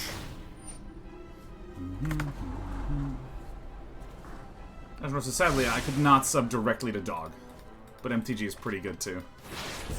No, I hear you. I hear you. How are the cats and dogs getting along? We're just kind of separating them. Because due to our little doggy medical issues, we want to keep our dogs sort of very calm and controlled.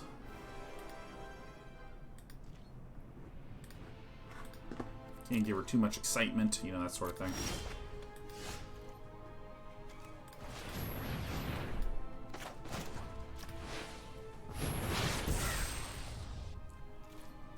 You think sweeter than a dog's clacking on the floor? I know. Click, clack, click, clack.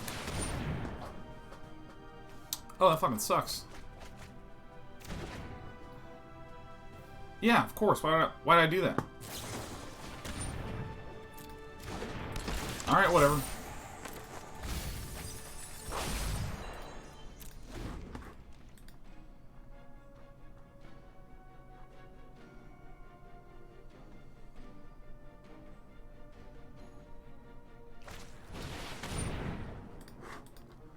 Alright, behold the multiverse.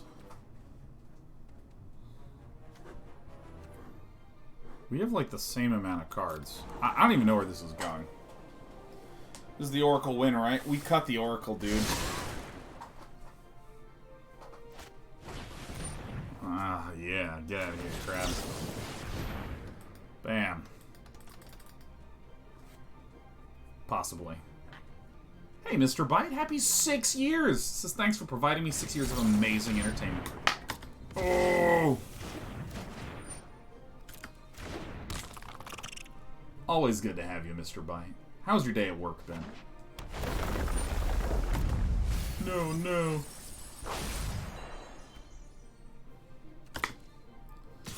I should have been playing around into the story. That's the one that I really needed to get to. I think I need to concede this one. I think this one's over.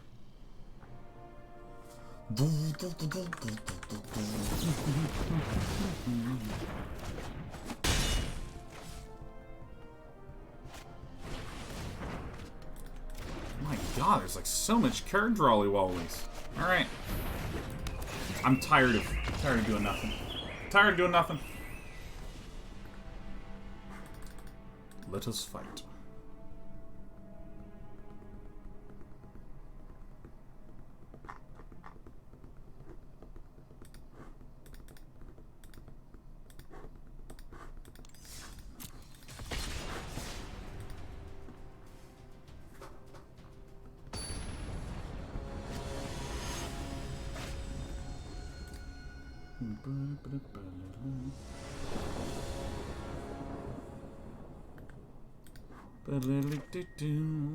Alright. Opponent goes first. I don't see Aluris. I'm keeping this shit. There is no way this can possibly be mono red.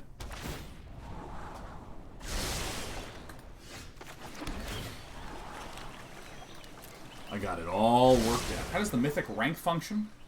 The percentage that's displayed, it's when you are the top N percentile. Acquisitions expert. I will show you a disdainful stroke. It's top 92% of mythic players.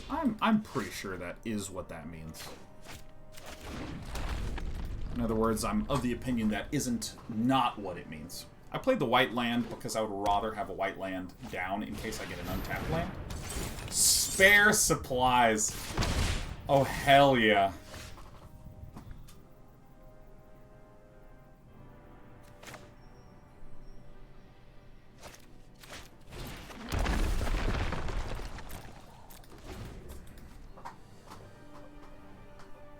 Alright.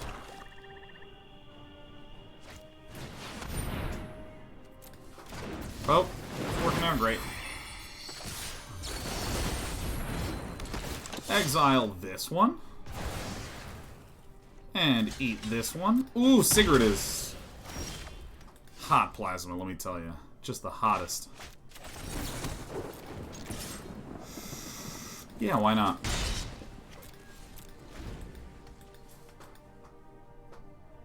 It's a weird looking Maze of Mind Tome. It's better than a Maze of Mind Tome, huh? Draws right when it enters the battlefield.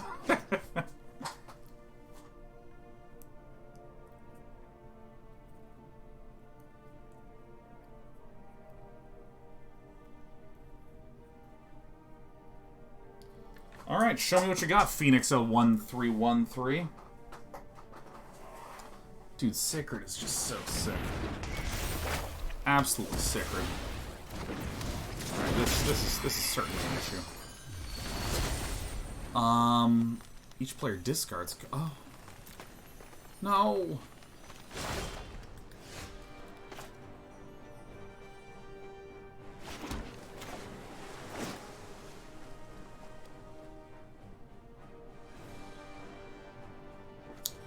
Oy, oy, oy, oy, oy. This is actually probably the play. Ba-dum-bum-bow.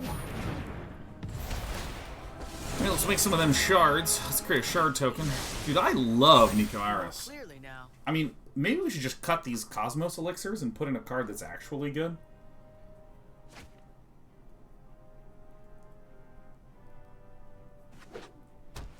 But I like Cosmos Elixir. I like Niko Aris, you know.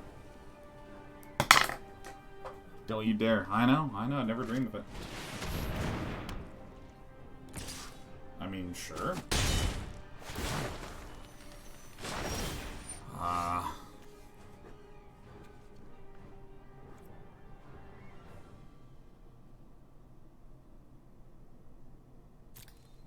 It's gonna be Niko Aris. Like, basically, no matter what. Like, basically.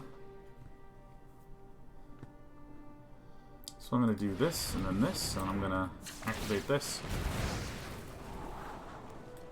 Actually, that's fine. Yeah, we can get one of these. That's good.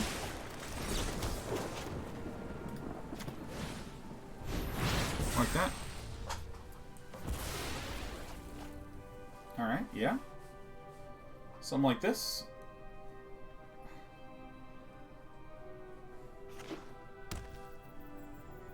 Okay. Okay, Phoenix 01313. I feel like I've played against Phoenix 01313, or maybe Phoenix is a... Is Phoenix here? I'm certain I've played against Phoenix 01313 before. I think I'll just discard. card.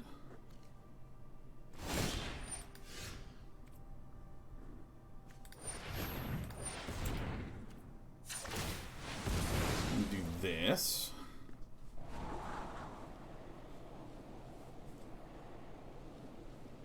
Okay, so I'll do this. And then I gotta discard this.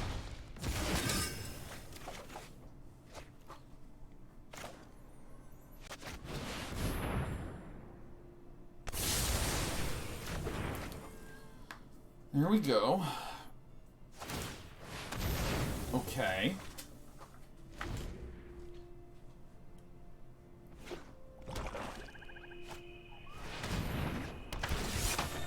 I think we're gonna get targeted like crazy here, huh? It's gonna be like bang and bang. There goes our last card.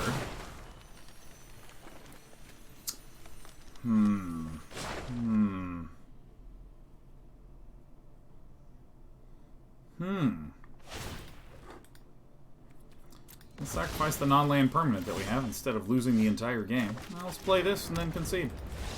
Alright. Appears they've got us.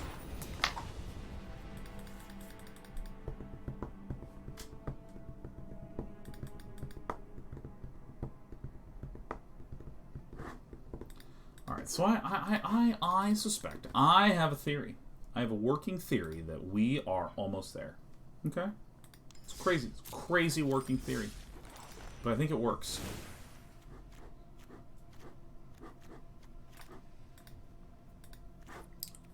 I'm actually going to go 3, 3, and 3, huh? 3 glass, 3 Sigrid, 3 Skycliffe. Oh, did I cut an island? Oh, shit. Oh, yeah. Get me out of here. Discard changes. What did I just do? Thank God. That feels better already.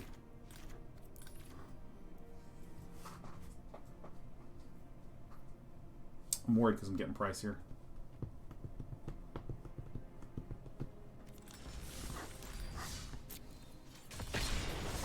This is, I think we're winning. I think we're winning all the rest of the time. This is it. This is the run, for any of you curious. This is the run. We're against Snow Beach. Clickety-clack. Okay, how do we make this one work? I think I already see the play. Vantress first. Shocking this in. Snow Beach, no problem. MJ Falcon says, so I found out a friend of mine from EVE Online plays MTG Arena, so I hit him up to play a game. Only has BO1 decks. The only BO1 deck I had was your Tibble's Trickery deck. I told him I was sorry before the match started. That's actually pretty fucking hilarious. Okay, so how do I want to do this?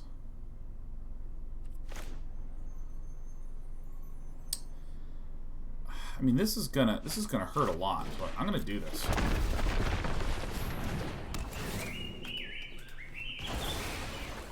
I'm gonna Niko Aris Zappa guy.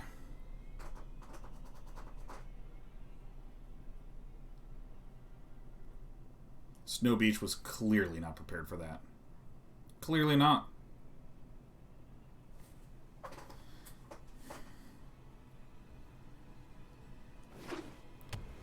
I'm about to take 6 damage, which is kind of a shitload.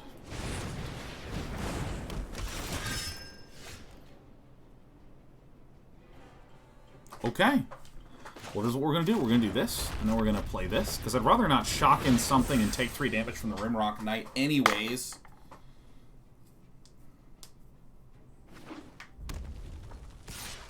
Hit me. It resolves. And Bone Crusher would be... No, I guess it's got to be Annex, right? This doesn't even make any sense otherwise.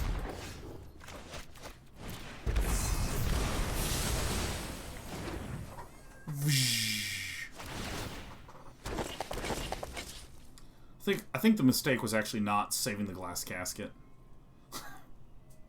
Shit.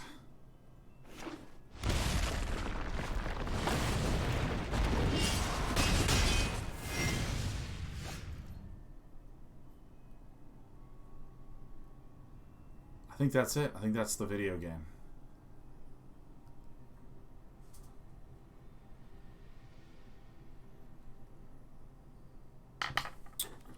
let's get the fuck out of here. All right, we're changing. The deck needs ajustement.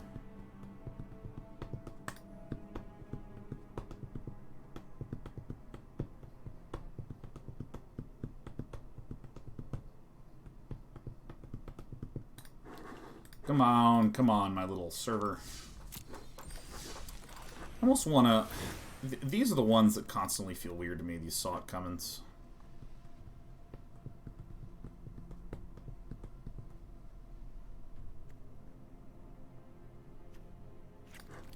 I think I'm going to just slightly adjust, just like really teensy tiny adjustments.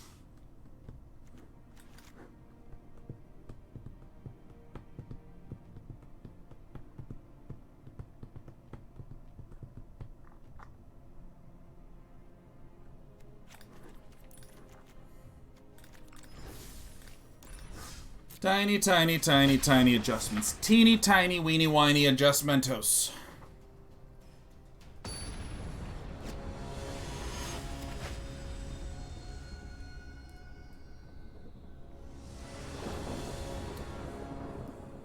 You know, I'll be honest. I think the thing that that is just harming my brain, that is truly agony, is the fact that. Well, actually, so if I go this and then... No, I gotta do this one first. The problem I keep running into is that the Glass Casket and the Skyclave Apparition are not instant speed. They're not flash. They're good, but they're not flash.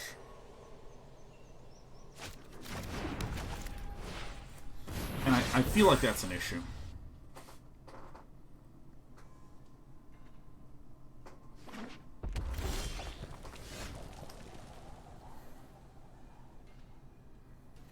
Alright, this.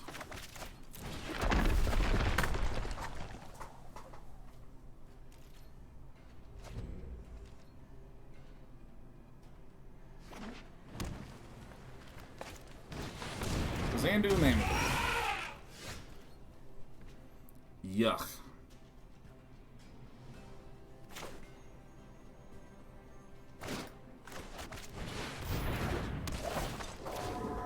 Alright, so let's get this one out of here. Cloud the Demon. Happy 83 month anniversary. One away from 7 from heaven. Cloud the Demon, how are you doing this fine Wednesday? We hit Mythic. We're doing dumb stuff now. But I worry that it's not as explosive as it could be.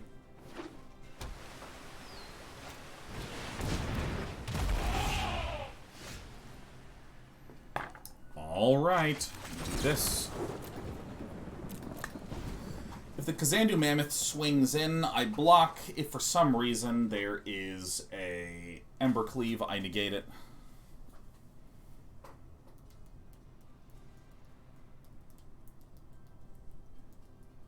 Everything will be okay. Ask what my favorite programming language is. C#. C#. Oh, yeah, let's definitely get rid of that one. That seems like a good one to get rid of.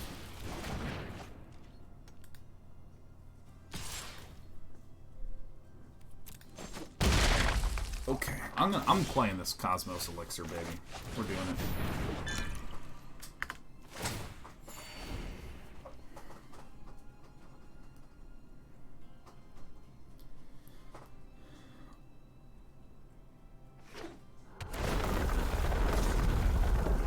Alright, I'm blocking this guy.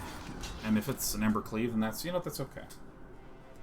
I'll be Doomscarring and healing back up in no time. Oh, terrific.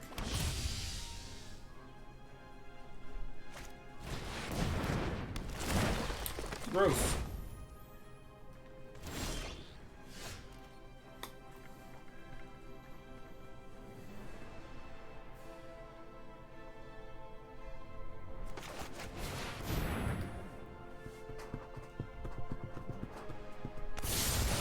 Do you code for work? No, this is my work.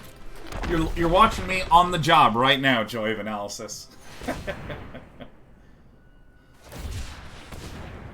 Raking Claws, huh? Healing it up? Yeah, I wonder if we got rid of these Glass Caskets and these Skyclave Apparitions and looked for some instant speed or flash speed stuff. I want this in.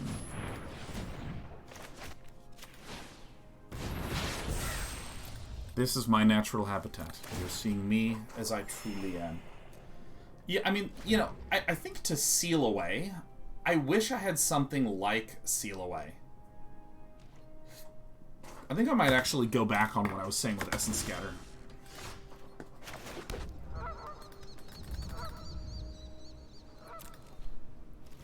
Look at this. Look at this. It's kicking in, man.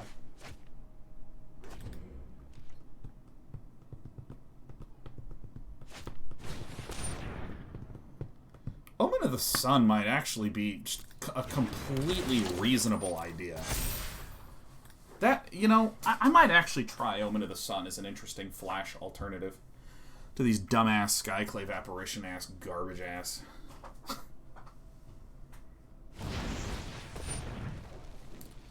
Alright, so we get that one out. Wah wah wah.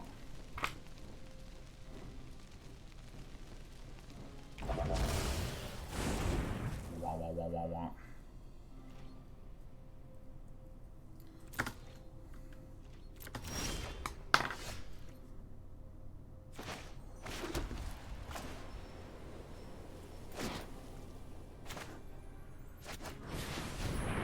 Why not? So yeah, second the Brazen Borrower.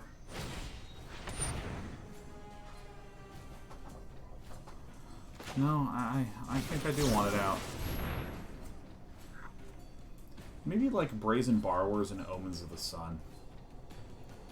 Just some value flash cards. Get rid of.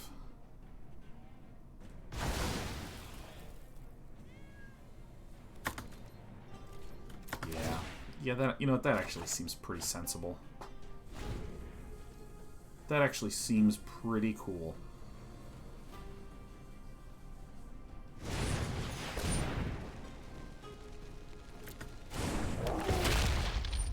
This is actually going to take some time. I mean, Villain's drawing a bunch of turn. I'm drawing a bunch of turn. Although I have a Doomskar here.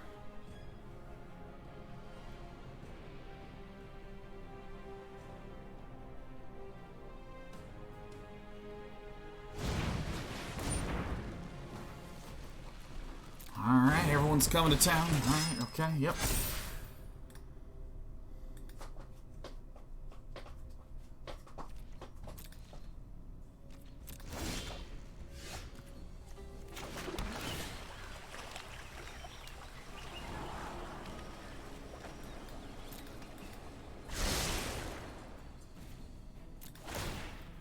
Alright, we're drawing a little bit.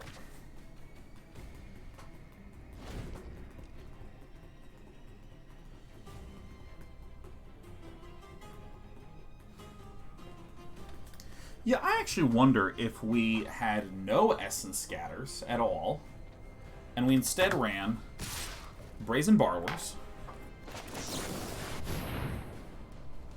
4 Brazen Borrowers, and 4 Omen of the Seas, or something like that.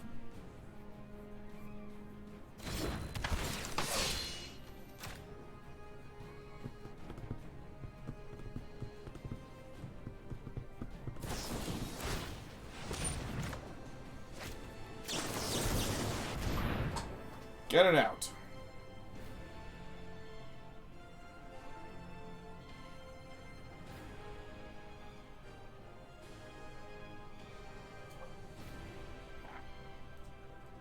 Hilariously, Brazen Borrower actually has a synergy with Niko Aris.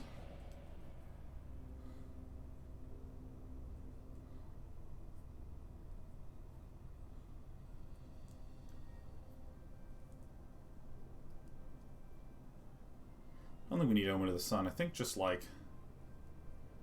I think I should actually just put in 4 Brazen Borrowers.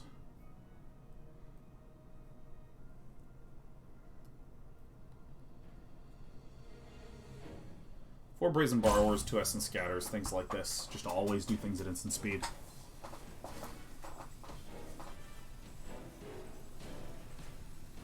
What's going on, Greener K?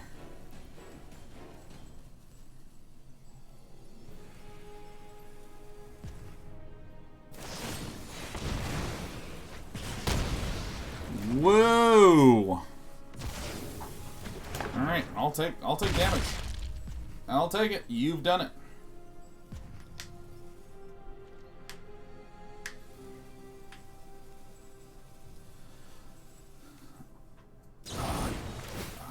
Okay, sure.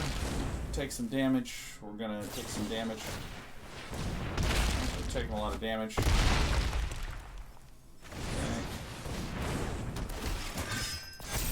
Well, we don't really care much about that.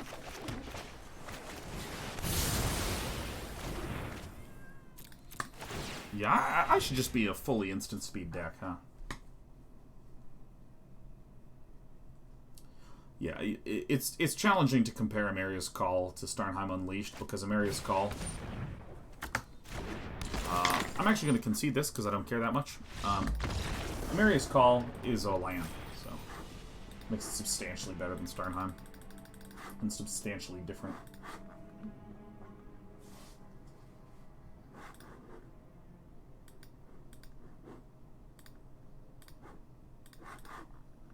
Alright.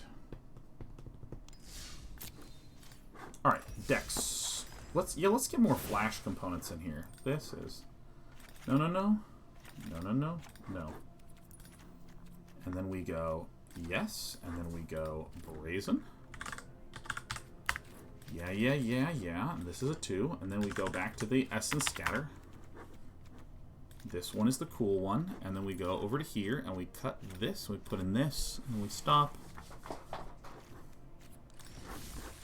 We go, yeah.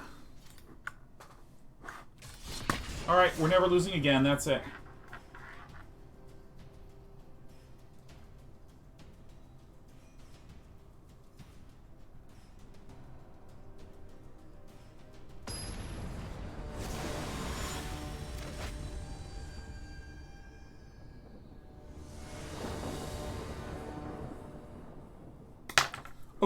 Okay. This is the hand. This is the run.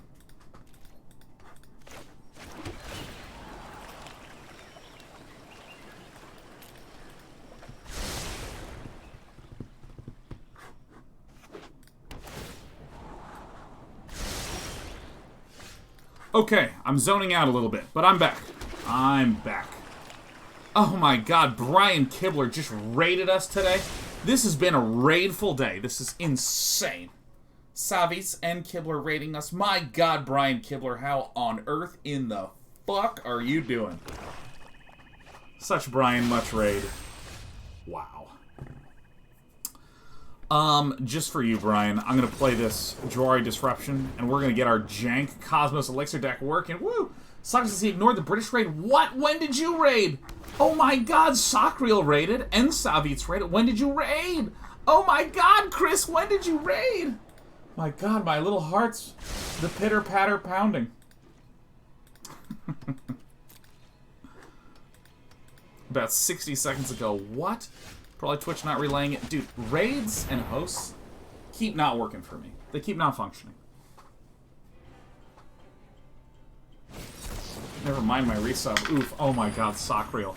Happy 65 months. Oh god, Chris, happy 65 months. Thank you so much for the raid. Oh, Jesus.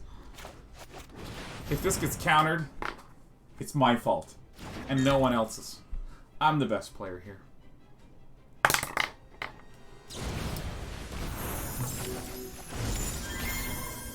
Still better than this kid. Well, if at first you don't succeed, do the exact same thing 3 turns in a row. Oh! Speaking of Brazen Borrower, excellent. Excellent, we're doing it.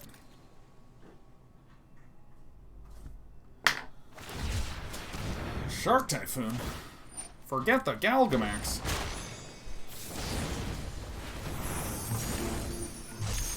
Oh, that feels good already, huh? Grixis, is that a thing these days? I don't know. I don't really know what Dude of Valor is. It's probably an Izzet deck that has black for Valky. That's probably it. I assume Dude of Valor is blue-red primarily.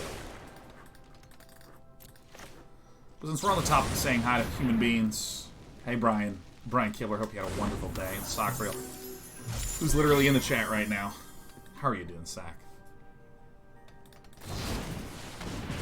Oh! I'm calling it. Big Ballin' Day 9's calling it. He's getting it.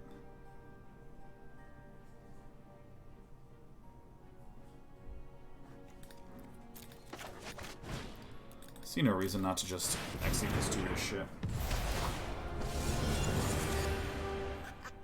New world? I mean, I get to learn so many Bang! things. Sacriel, how'd your stream go today? How did your stream go today? Sacriel.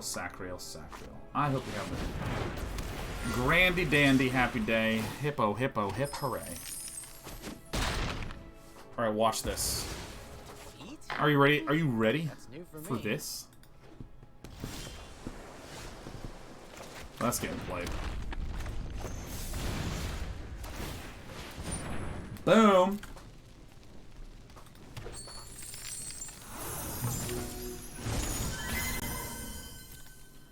Alright, so we are against the is it list. This is it. That is fun. 10 out of 10, 12-hour Valheim stream. Damn.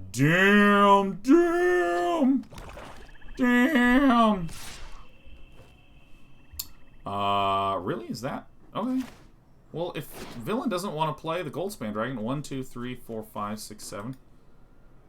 Probably an attempted Valky. So we can do this, because we actually have a way to deal with that with the Borrowers.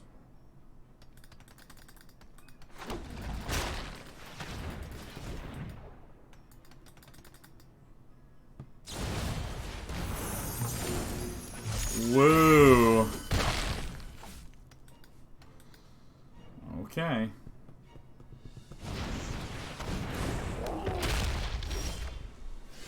Okay.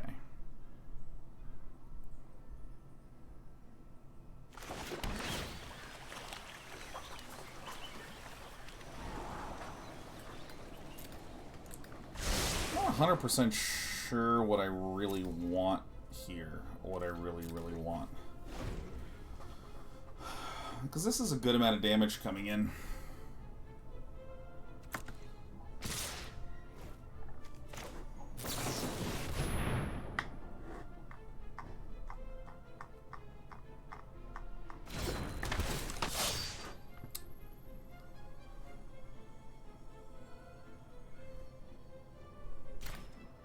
I think I'll get rid of this one.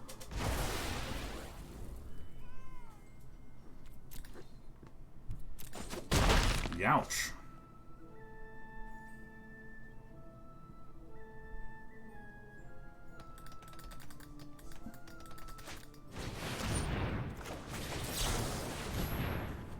Maybe?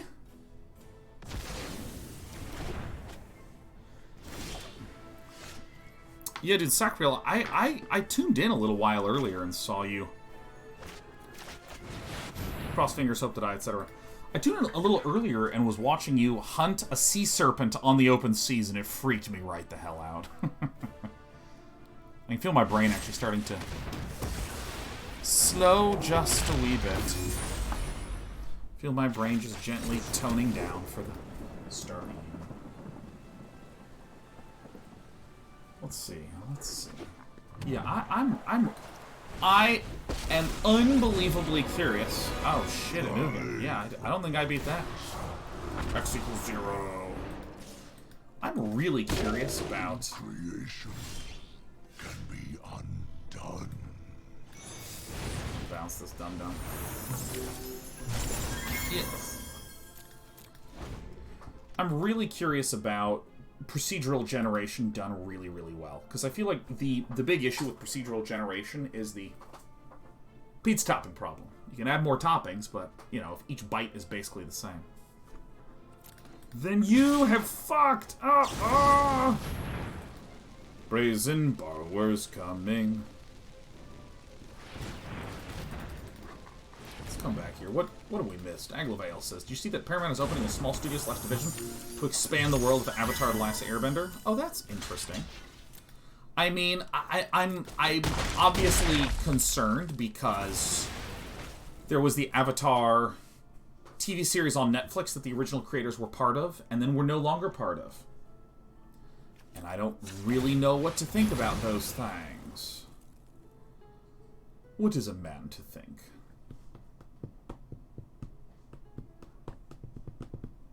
I don't know if that's good news or bad news, but as a very concrete example, when the two dudes that were showrunning Game of Thrones ran out of George R.R. Martin's material, the show got really bad. This Bone Crusher's gonna literally bone crush us.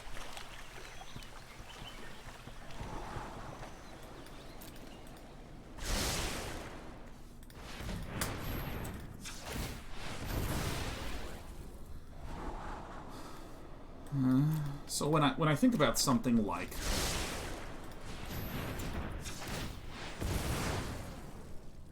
the Avatar: The Last Airbender duo that are amazing, when I think about them potentially, like, we're so fucked, man. The thing about them, like, not really being involved. Maybe they are involved, I don't know, but it's just one of these things that it makes me feel all antsy in a pantsy.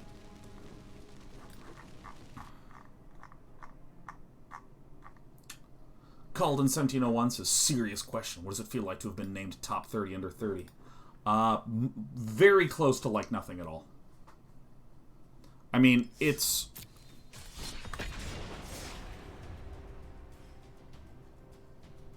Philip, what does success feel like to you? How do you manage your feelings of success?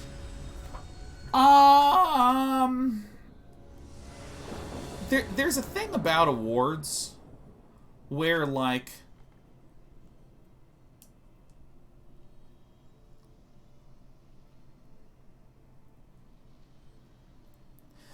here's the thing. Like, from a day-to-day practical sense, it doesn't fucking matter.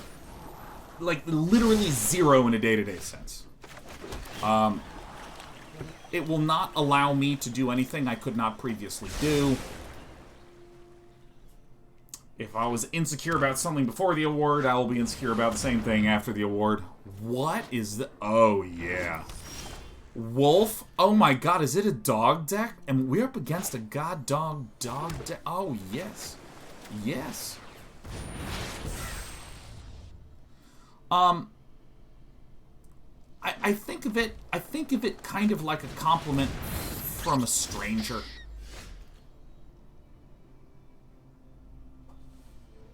What? Oh, interesting.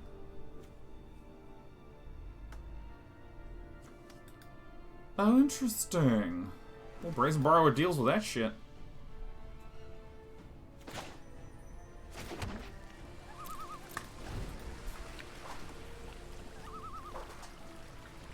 I mean, for me, like, here's something that I learned, right? You can, like, for instance, even with something like StarCraft, where it's like you're very clearly trying to play a lot in order to win at stuff, and it feels good to win. But I mean, like, I've won tournaments, and, like, when you've won the tournament, you're like, okay. You know what I mean? You kind of have this, like, oh, okay, I guess I won. Huh. And again, like, if you were insecure beforehand, still probably going to be insecure afterwards. If they were stressed about something beforehand, you're probably going to be stressed about same thing afterwards. And I have known people who were struggling, and then they got an award or got recognition or something, and it, like, fixed that for them. That's never really been the case for me. I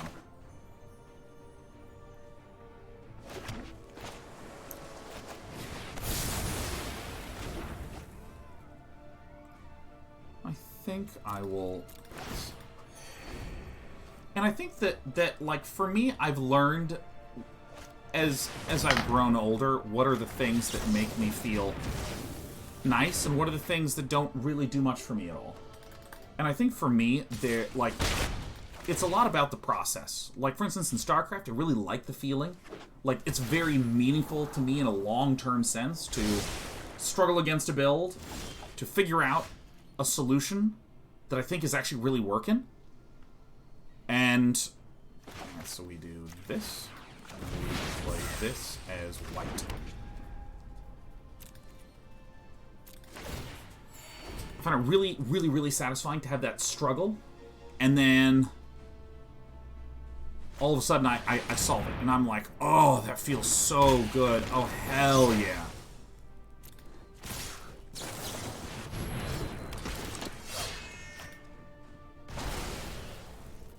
And I mean, like, even right now as I'm talking, like, I'm thinking back to, like, gameplay styles that I developed on island maps that, like, felt really incredible. Enter's tapped, we don't need that much more, because if I go 1, 2, 3... that still feel good to me, that, like, sticks with me. So, I mean, for me, like, I found pretty early in my career that I did not really need or spend very much money, and money does not really make me happy. I want money enough to, like, go to restaurants and, like, eat tasty foods and shit. Welcome back, you bastard.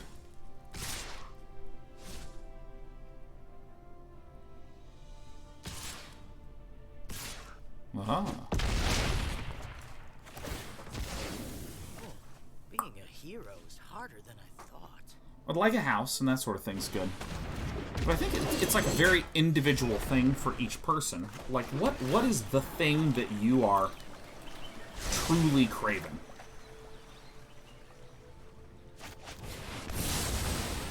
Like, out of life. Like, what really makes you feel whole as a person? Like, for me, for instance, really fiddly problems. I like fiddly problems that I can make... Get out. I like fiddly problems that I can make progress on and improve at. I really, like, insanely much like this. And that took me, like, literally that statement took me years of understanding myself to be able to say that. Like, for instance, if I just have, like, a problem to work on, it's actually a pretty substantial portion of what makes me happy. That's what I was saying, you know, I like programming. It's incredibly satisfying. Emphasis on the word incredible. 1, 2, 3, 4, 5, 6, 7, 8.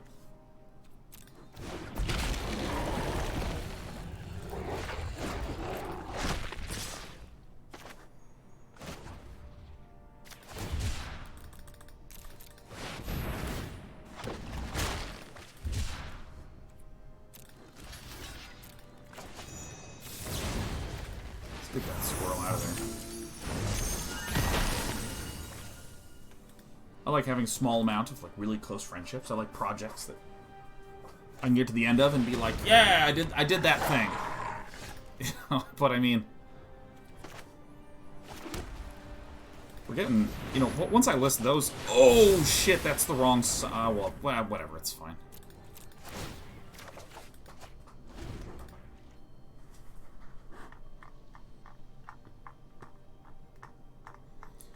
And I think that, like, okay. Okay, alright. I mean, I think I do this. You're not scared of dogs, are you?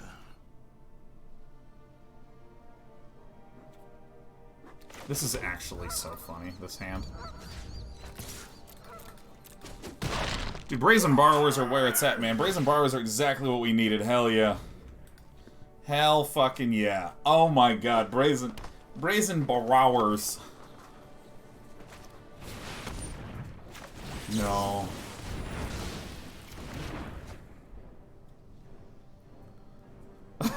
Brazen Borrowers, man.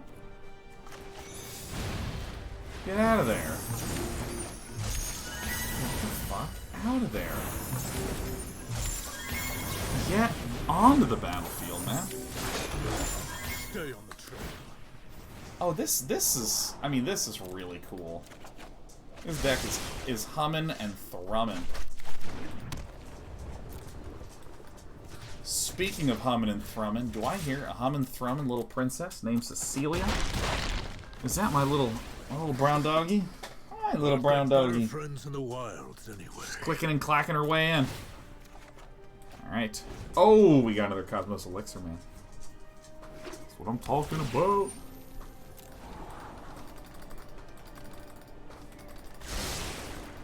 JPC guy, if you go to day9.tv and look in the top right for decks, all the decks that I play on stream are automatically recorded there.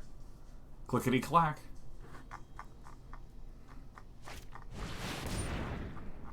What? Foxes. I hunt game. Yeah.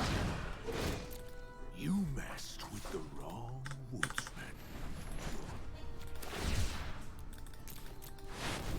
Alright, 10-10. I didn't block.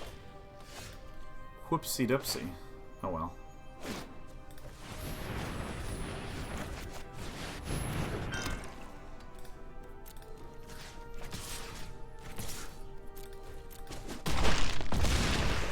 Dude, this deck is doing stuff. Some things that can't be hunted. I don't know, I think it's an important thing for each person to understand what gives them happiness and what gives them pleasure. Because, I mean, you know, I've even talked to my friends recently about, like, you know, there was the traditional arc of, like, you meet someone, you get married, and then you get a house. Like, that's, like, the next thing. And it's like, you know, I'd like a house. I think a house would be nice. But it's like, I don't feel like I'm an incomplete person without a house. You know what I mean?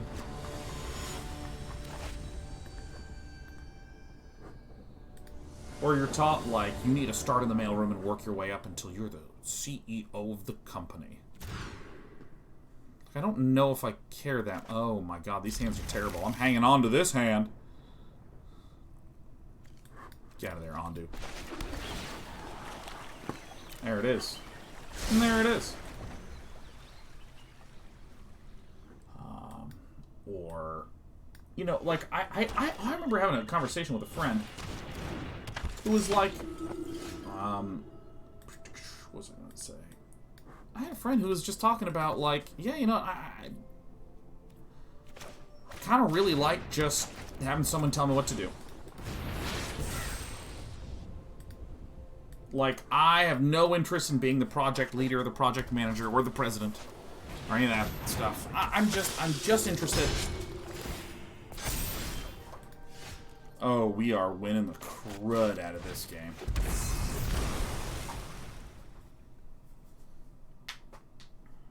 And I mean, it was like a really sort of amazing conversation to have. We're just like, no, I just really kind of want to just have someone, like, kind of dictate how stuff's supposed to go, and I just kind of follow along, and I don't want to really be in charge of nothing. It's kind of like, oh, huh, nice. Actually, how do I wish to do this?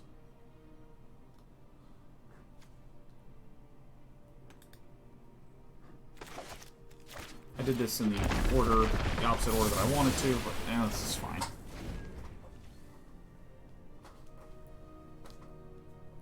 You know, I knew someone who I said, you know, this is when I was younger. When I was younger, like, I'm still what would be described as an ambitious person. Certainly. But when I was younger, I didn't understand when it was important to not give a shit about that stuff. Like, how nice is it to just go out to a meal with friends and talk about nonsense? Isn't that awesome?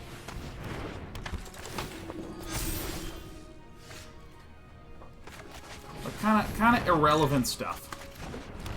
Who's the healing deck now, Boo Veggie? How nice is that? And I remember I was talking to one of my old roommates, and I was like, what do you want out of life? Like, what do you want to do or be or become? Like, where... Holy crap. And my roommate goes, I just want to have weekends off. I want to be able to say, it's Friday, and then I'm fully done. I don't have to do anything else anymore. Oh shit, that comes in tapped. I'm a dum-dum. Alright, we lost.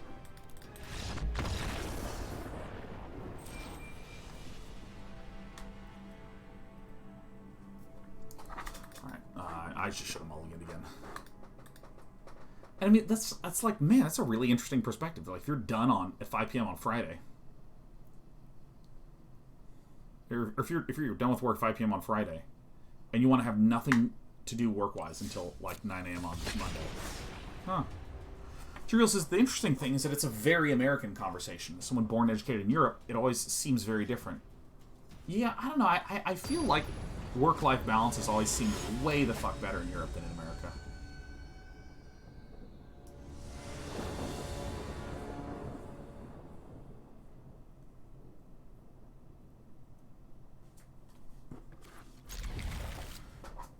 Oswin says, how depressing that a goal is only to get 2 days for ourselves. Well, he meant more like, once it's Friday, he gets to do whatever the fuck he wants and really have true free time. Because there's plenty of people that work Monday to Friday, and then their weekends are like, you know, various projects around the house and other responsibilities and so on. So he's talking about a much more responsibility-free situation.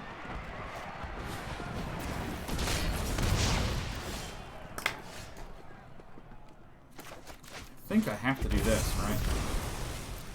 We take the damage because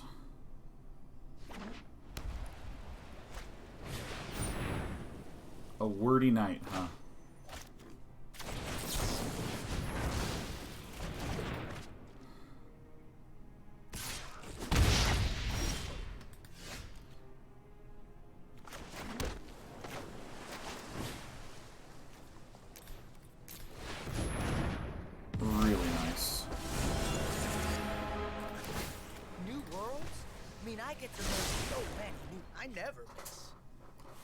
I think I've spent like, God, I've spent a lot of years trying to work on what's the music I like to listen to, what's the TV shows I like to listen to, when do I want silence, when do I want noise, when do I wake up, when do I go to bed, how do I make all that shit like deliberate? I don't even mean like active. I mean, like, for instance, I really like to have, like, an hour at night where I am not watching anything that's story-driven. I'm not playing any game. I'm just kind of sitting there, like, zoning out to a stream. I want some zone-out time.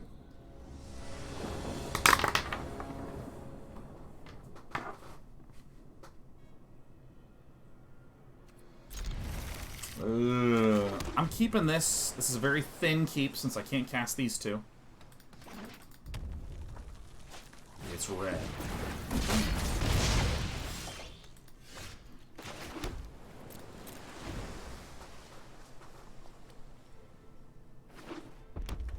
Please be a 2-drop.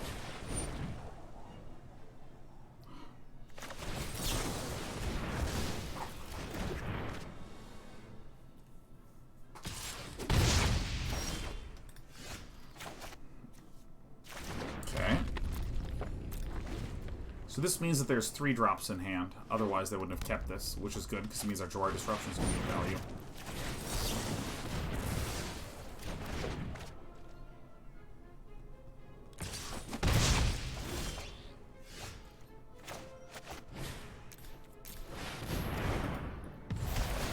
Okay, we're kind of doing it.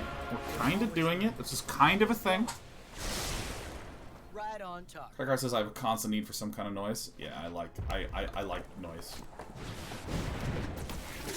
Relic Robber. See what I can improve now.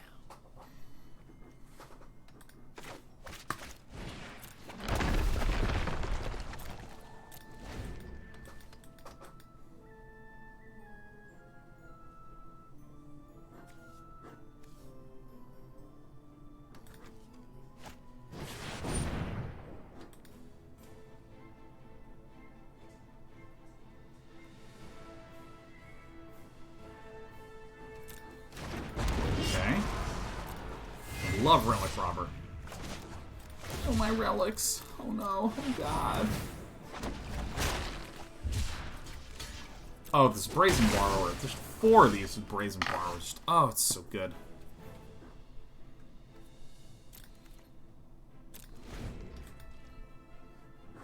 Chris says, what's the best form for asking someone a long-form question? Or it'd be text wallish, but it requires a bit of context. Yeah, no, I'm happy to hear it. Bring the context on. I'm here to get them all.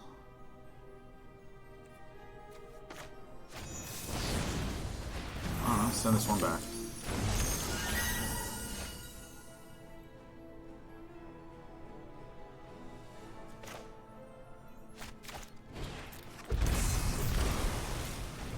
This is a wee bit face up. But I think it'll be good.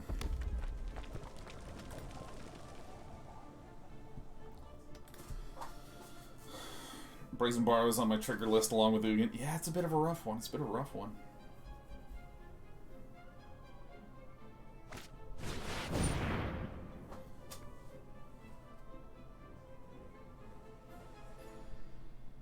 What? I mean, I guess.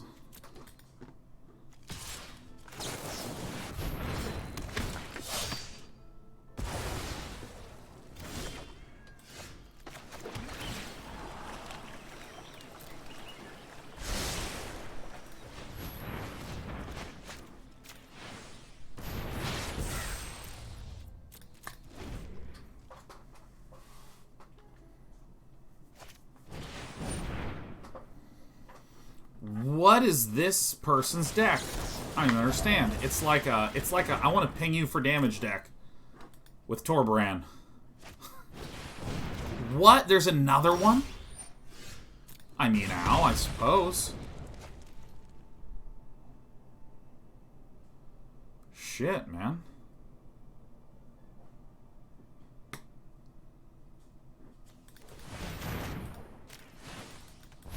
I mean, I guess this? I guess? Not even sure what to say about Ragog. Mono red against control. Yeah, no, it looks like someone has boarded for Sultai ultimatums. And it doesn't appear to be working out for Ragog very much, but I think it's going to work out against us.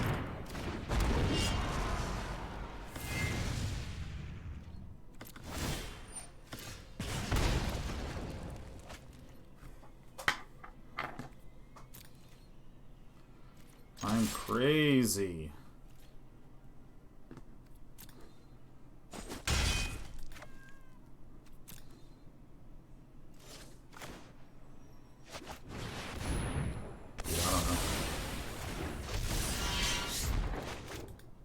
I mean, I'm a Cosmos Elixir deck. You know what I mean? Like, the way I try to win is with a Cosmos Elixir. And then they're just going to prevent all the healing? Oh my god, we're so dead. Ragog is way ahead of the metagame here, man. The most advanced mono-red deck possible.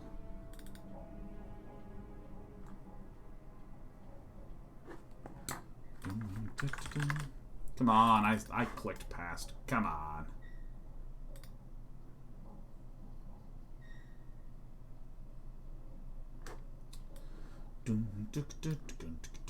Oh, I see. It's actually crashing on me. No! Pull it together! We're losing frames! No! Oh, God. Yes.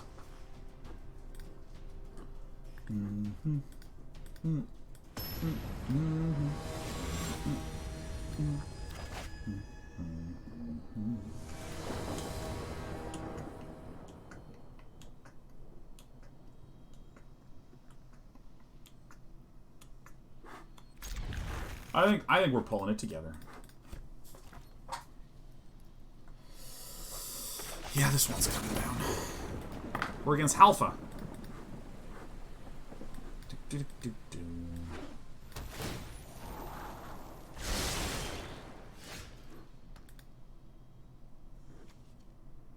Temple of Milady, huh? You know, I think I'm just going to go ahead and tuck this away because I don't really know what's happening, and this will give me maximum flexibility. Alright, so here we go. Here's Griffsor's long-term question. It says, hey, Sean, last year I was given the opportunity to be a co-caster for what? This key, what?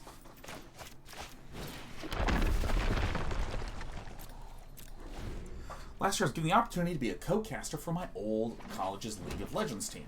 They happen to be very good, and I feel a bit of pressure to perform at a level appropriate with their skill level. which isn't really a problem. I'm confident in my abilities to do my job. However, we've been on hiatus for a few months. Do you have a way that you would shake off the dust without making a fool of yourself on camera? Or sort of a rebaptism by fire? Well, you can always practice casting. Just go live on your channel, streaming to no one, and just cast. You don't need nobody doing anything for anyone. I think this is fine. No, just, I mean, like, if you want to get used to casting, just, like, go live and cast. Re-listen to your own cast. Critique yourself. Or, frankly, like, don't rewatch yourself. Just, like, do it. Do maybe 30, 40 hours of casting. And just feel comfortable. I don't know what's going on with Alpha, but I'm sending that one back. Just do 30, 40 hours of casting until, like, it's just second nature to you. And even if you have... Be gone. Uh-oh. Game's over. That's it. That's all she wrote.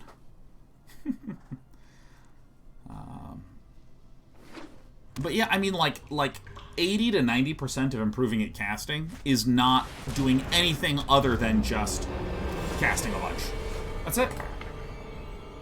That's all you gotta do. This is working out amazingly, the 4 Brazen Borrowers. You know, it's kind of like running. Like, yeah, there's ways to improve running form, and you want to make sure that you're not, like, you know, ruining your body or some shit. But, you know, I mean, what beyond that, man? Just, like...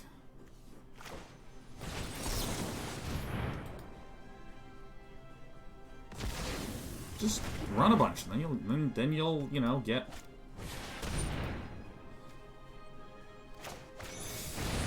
Then you'll get comfy and everything will be fine.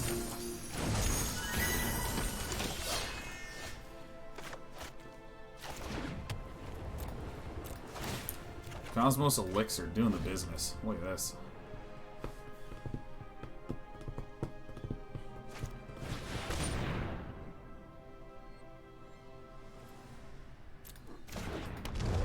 We're putting some pain down here, huh? I'm playing 2 Brazens, man. They're bouncing shit. It's gonna be Bounce City over here.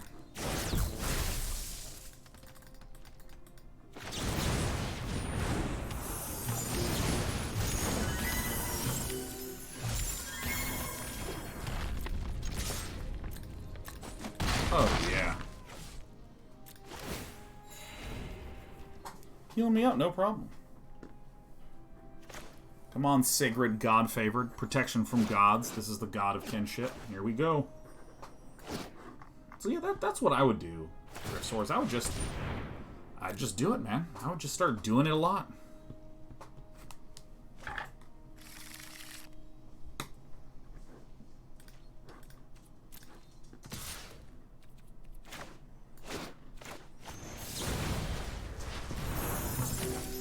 Be gone.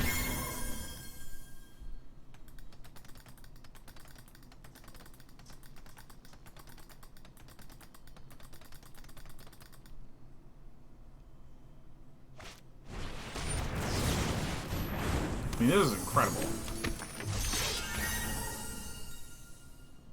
It is working. It is all working.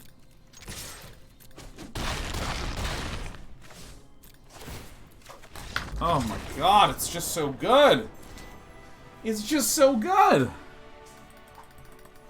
It's working, it's working.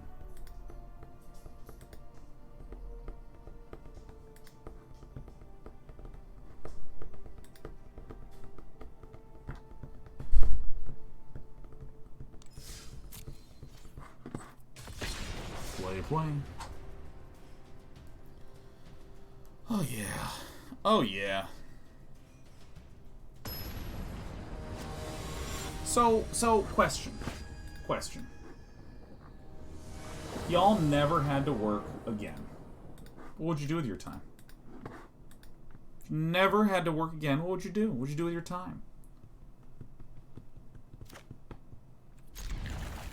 Christopher says, makes sense. My role in that particular broadcast is the color commentator. I think that applies to esports, but I think I'll just plug my play-by-play guy in practice.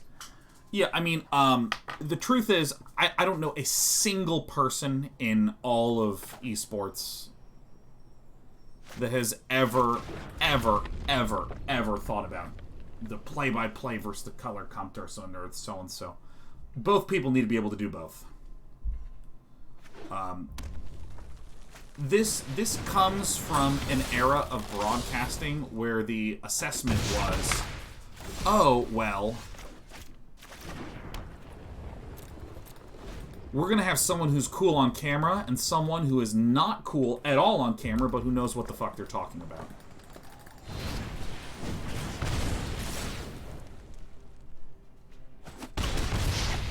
Why would that be the order of things? That's like a bizarre ordering.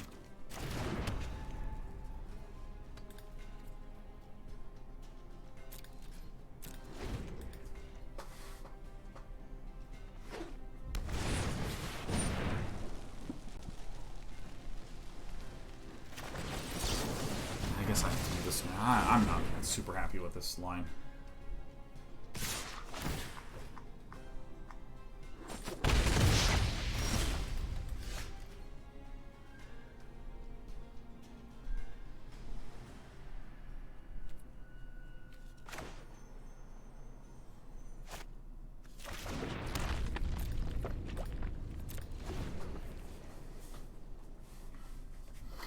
I think I might have to play this weirdly.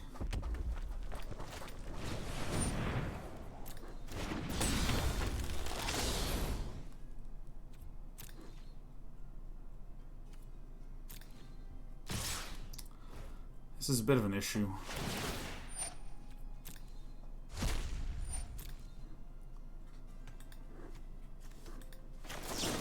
I mean, I'm more worried about the Embercleave.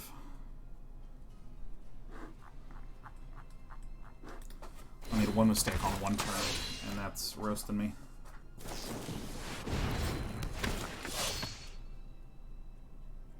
It's not how that works.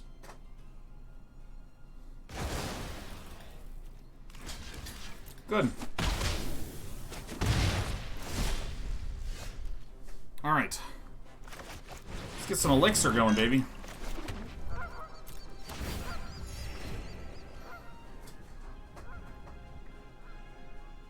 Okay, hey everyone, I know everyone just answered this question for me, but I was completely caught up. What would you beautiful human beings do if you didn't have to work ever again? 1, 2, 3, 4, 5, 6, 7, 8, 9. Oh, that kind of sucks.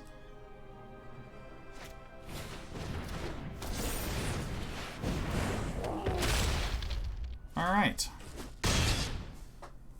What would you do? Curly McFurley says, write a book.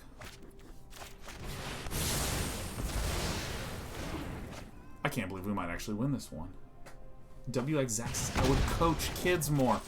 Oh, that's wonderful. That's so good.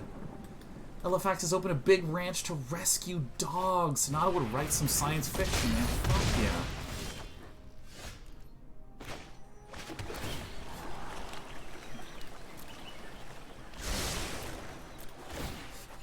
Zella says to go pro in some game or another, probably. Oh, that sounds great. Crackberry says, I would read books.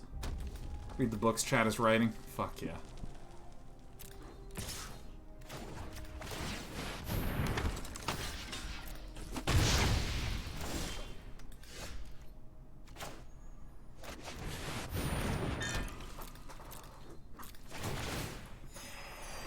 Alcaz would start a band. Hell yeah. Blue Fire says, design home automation, electronics, and chill. Fuck yeah.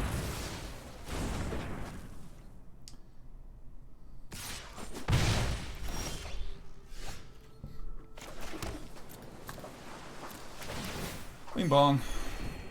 Super Steve says, go to therapy to help with my decision paralysis and then hopefully actually make a game. Oh, dude, fuck yeah. I probably didn't need to counter that, but whatever.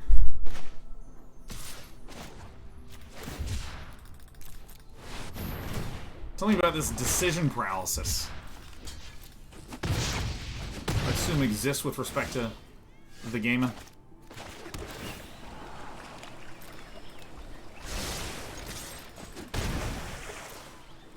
we're doing it. We're literally gonna win this game. This is incredible. Space Kraken would volunteer animal shelters, be a big brother, and do other volunteer jobs. Oh, you're all wonderful people. You know that.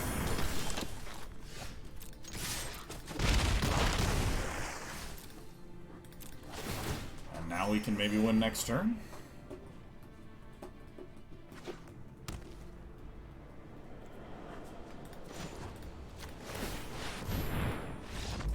Aaron 2A says, how do you feel about GME Part 2, Electric Bugaloo? Aaron 2A, what a pleasure to see you. To answer your question, I don't even give a marginal amount of shit. I don't even... I mean, it will be amusing to me, whatever happens.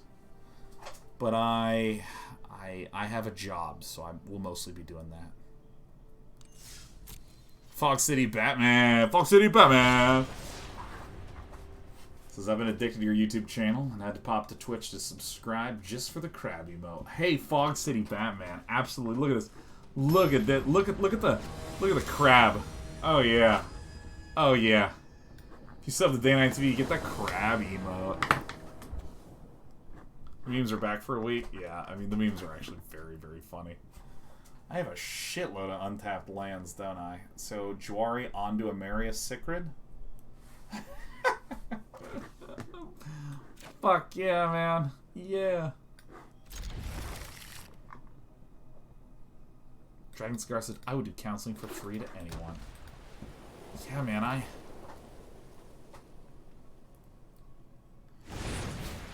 actually wish that there was like... Oh, this is... Okay, this changes things. This is a snow-covered plains. Okay. So we're up against probably mono-white aggro, and I think I just need a lot of lands right now.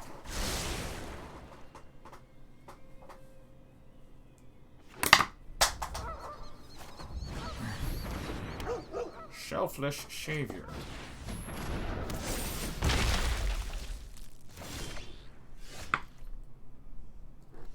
Okay, so I think that what I want to do, play this first. We'll just kind of see what happens.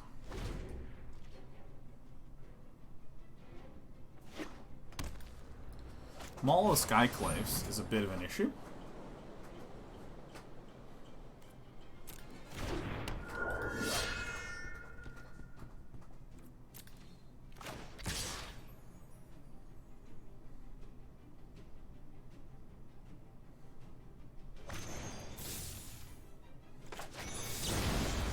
Let's slow this down, you know?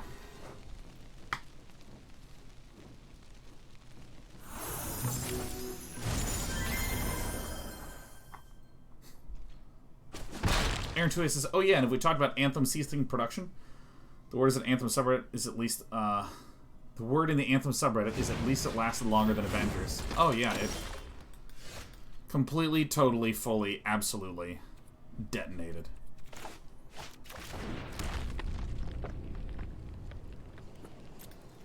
I think I maybe should have shocked in, but whatever.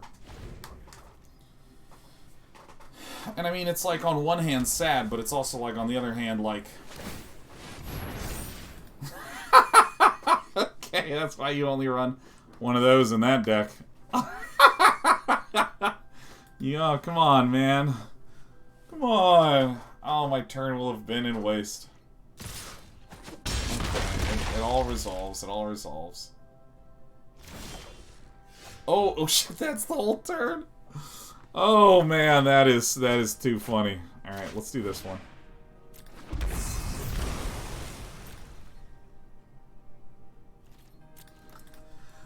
Yeah, I mean... Anthem was not a well done game. That's all there is to it.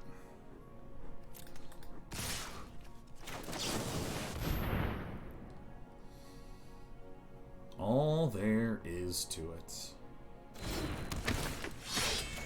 Eat this.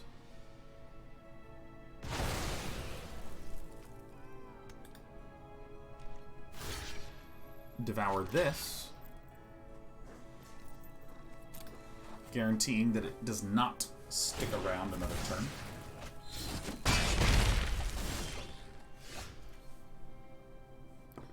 So now I can play Niko Aris for 0.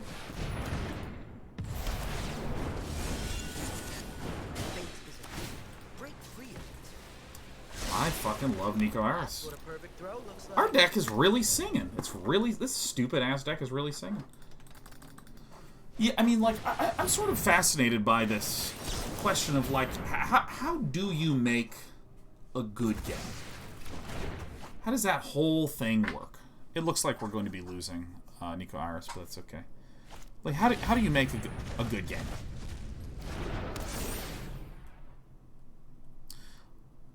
I think I maybe should have picked off the other one. I can't deal with the faceless haven, so I must let it go.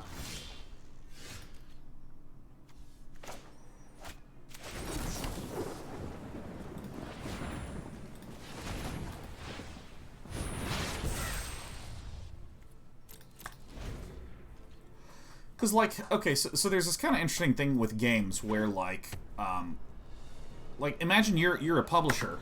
And by the way, I'm just going to use nice, big, round numbers because it's simple.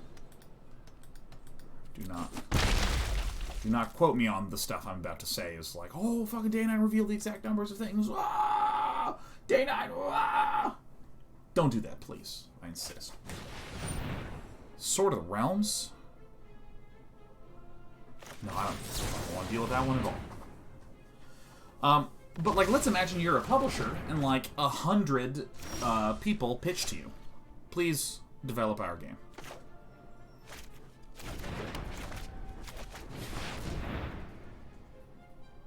Please, good Lord, give us money. We want money so very badly. 100 people, 100 different companies pitch you. Not a lot.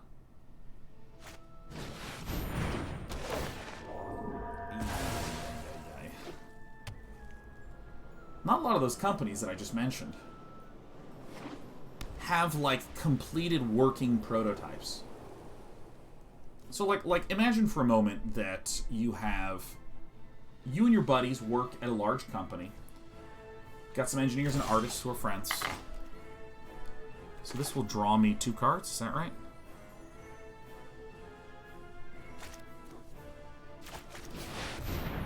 That's good enough for me.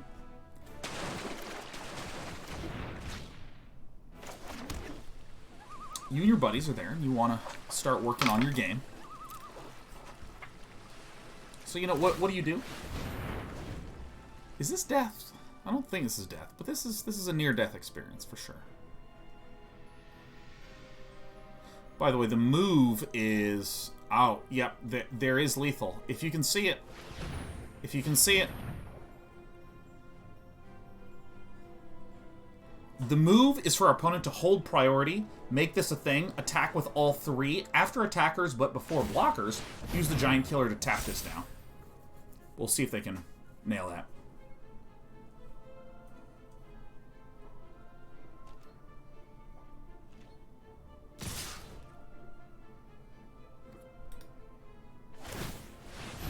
Nice. That's a hard line to see. That's very nice. Okay, so this, like,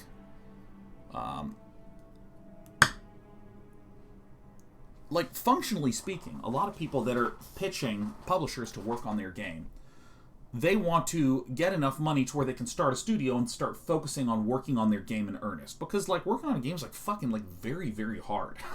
It takes a lot of energy and a lot of time. So, you know, in conversations that I've had with friends that are on the publishing side, there's a shitload of pitches, not a lot of prototypes. I mean, sometimes there's something playable, but, like, by and large, it's like, look at us, the people, look at our experience and our track record, notice that the pitch we're giving makes sense and is sensible, but really you're investing in mainly the people, the idea justifies it, and there's no prototype.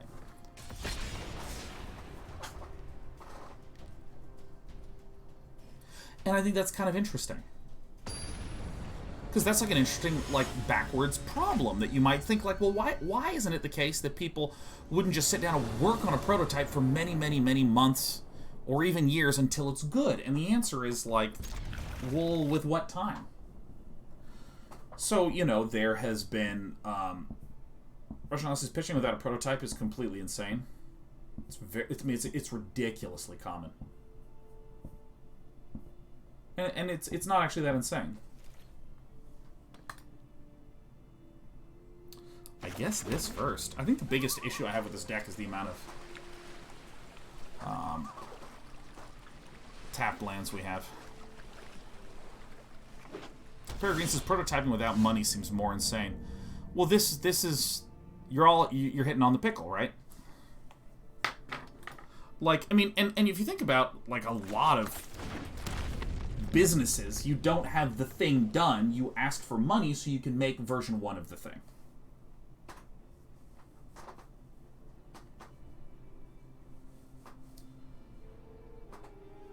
And let's see, how do I want to do this here? I mean, I'll probably just play the Jwari Disruption. Play Jwari, have Jwari. Prashant has been through several rounds of pitching, and most publishers wouldn't take us seriously without a prototype. I mean, I'm not saying that your experience is a lie. I'm just saying that not having a prototype is extremely common.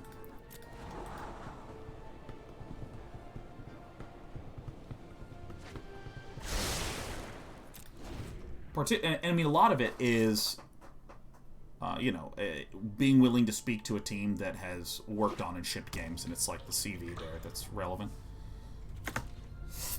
Excuse me. All right.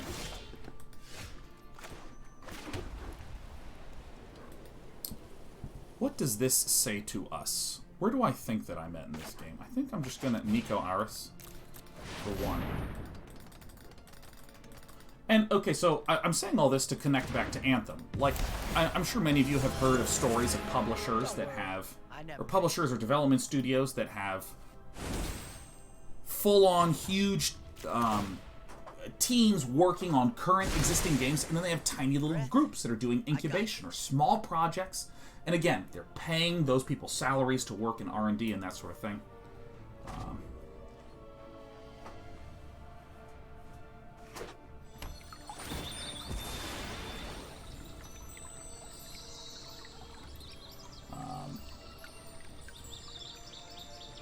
Yeah, but, sorry, I'm getting distracted by the game, and it's at the end of my show, and I'm tired, goddammit.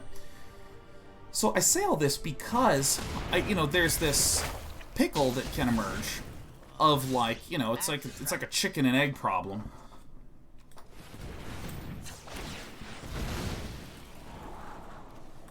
No, we need a land. That's too bad. And I have this, like, chicken and egg problem of, like, well, like, how do you get the funding for the idea?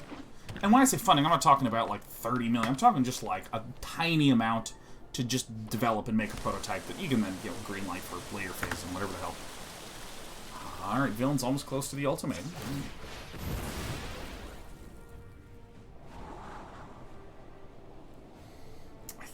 Ugh. Yeah, I think this is fine because I have a Saga.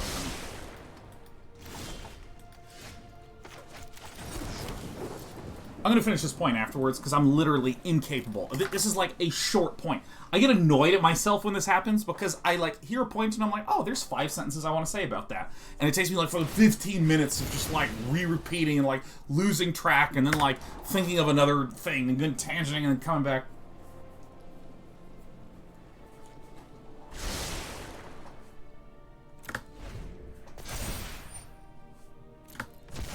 Irrelevant.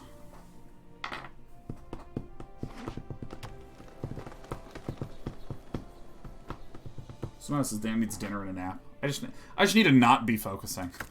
That's the big thing that I request, is I just need to not be focused for a little bit of time.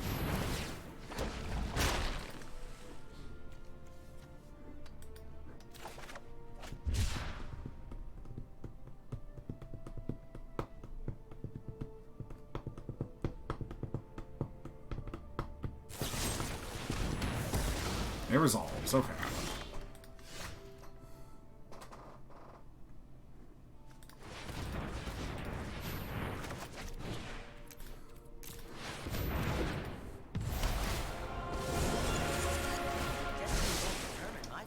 stocked and ready to go. All right. I would like to make a couple shard tokens. It'd be nice. Red? Okay. 1, 2, 3, 4, 5, 6.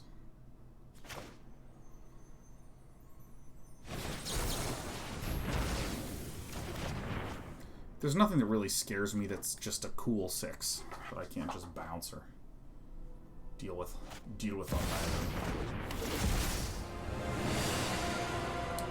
Who fucking cares?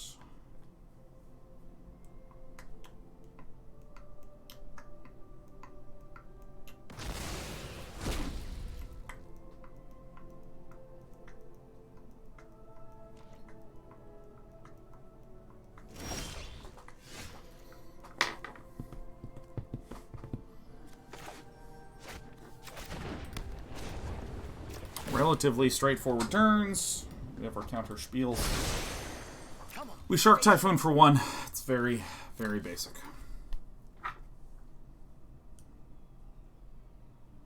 This is our last game. Wow, I actually kind of like where this deck wound up. Whoa, I never would have thought. Whoa!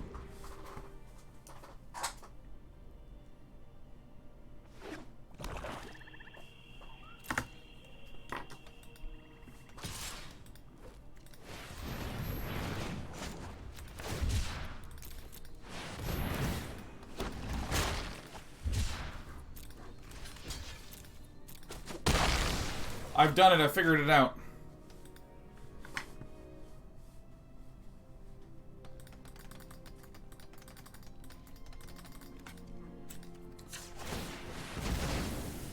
I don't think there's anything that's that scary. Oh, yeah. Oh, yeah. Oh, yeah. Oh, my God. Yeah. Oh, this is from heaven. Oh, yes. Get in a shark. I'll throw you.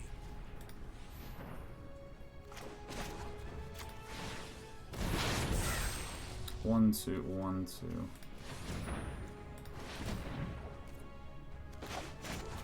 Alright. Villain now has no idea what's going on.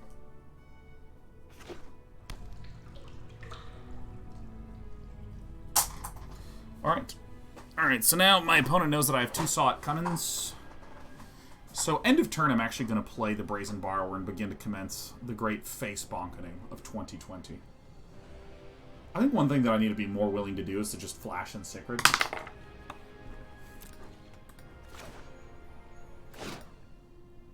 God, this deck really came together in the end.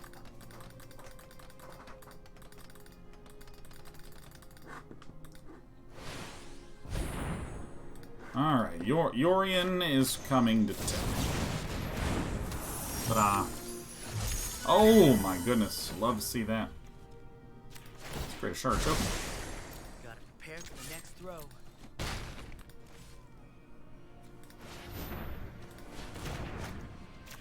Let's foretell all this garbage. I want to leave a lot up for counters. This is 1, 2, 3, 4, 5, 6. Disdainful Stroke and 2 Saw It Cummins is good.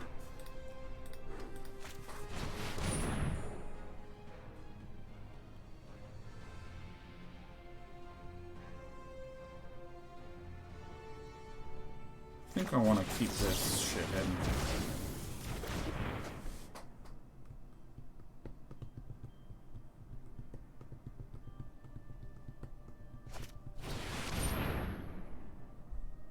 Yeah.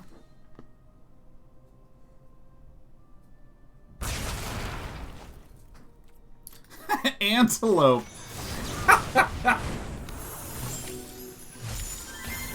And Stupid Pros 1, I would love to address your question in a quick moment. Submit 0. I can get you past Blue again.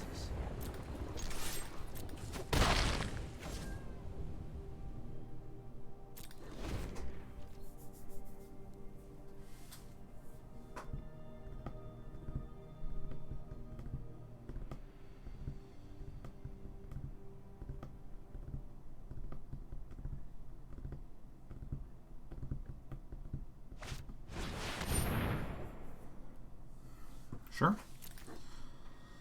I'm gonna have a gigantic shark. I'm more than happy to go 1-1 with my opponent because I have Niko Aris out, so we're just like getting free card draws like all the time.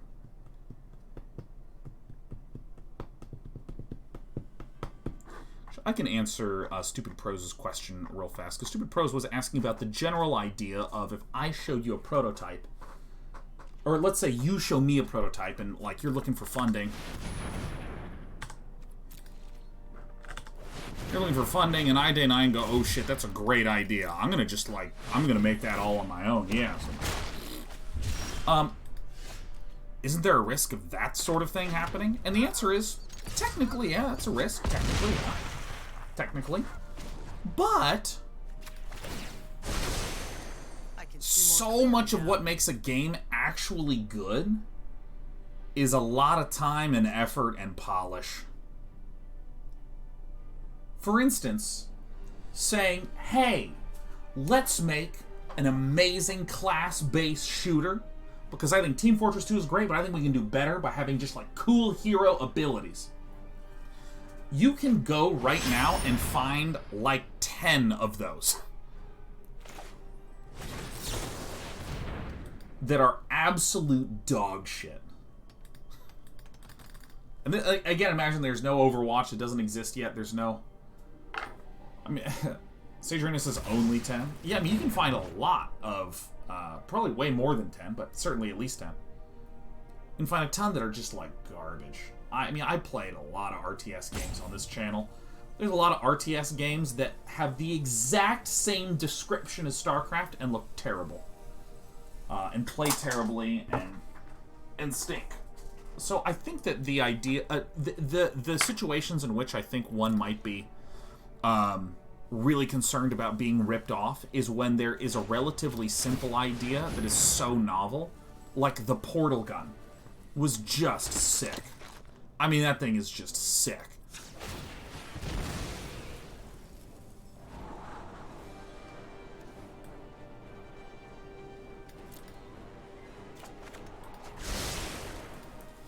I don't have a way to counter that anyways, if there is one, so here we go.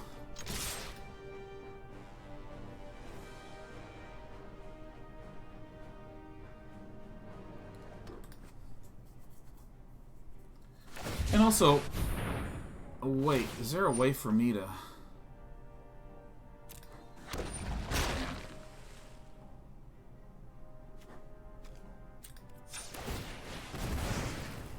Maybe there is a Brazen Borrower that I can bounce with. I mean, it's still pretty good.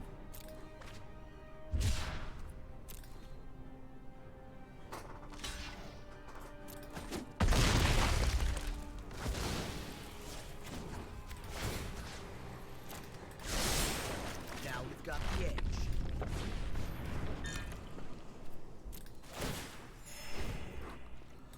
So yeah, I mean, like, I think it's rare to happen. I mean, obviously it can happen if... I don't know. It's just, I feel like it's just so ridiculous. Oh, fart crap. Is this the end? I completely neglected to remember that the World Tree can do that shit. I think it's rare just due to it being functionally difficult. And I'm going to do kind of a derpy-ass comparison. For instance, it's really challenging for someone to just rip off Amazon. Because, like, so much of what makes Amazon work is just, like, fucking 10 years of making shit work. Figuring out all these little problems and all this stuff.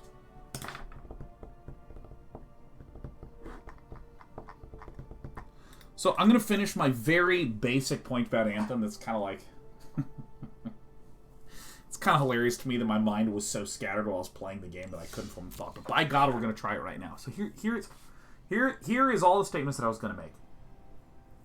There is a pickle that often happens if I'm a bear who wants to get funded for my new game studio and stuff like this, that the amount of time it would take for me to make a good enough prototype. And when I say time, I mean me and an engineer and some artists working on some stuff and making shit function. Like, it's actually a lot of work just to make that first basic prototype that really nails communicating the idea. Like, yes, I technically could work nights and weekends, but let's say I'm a relatively experienced person in the industry. I've been there for a long time. I have a family.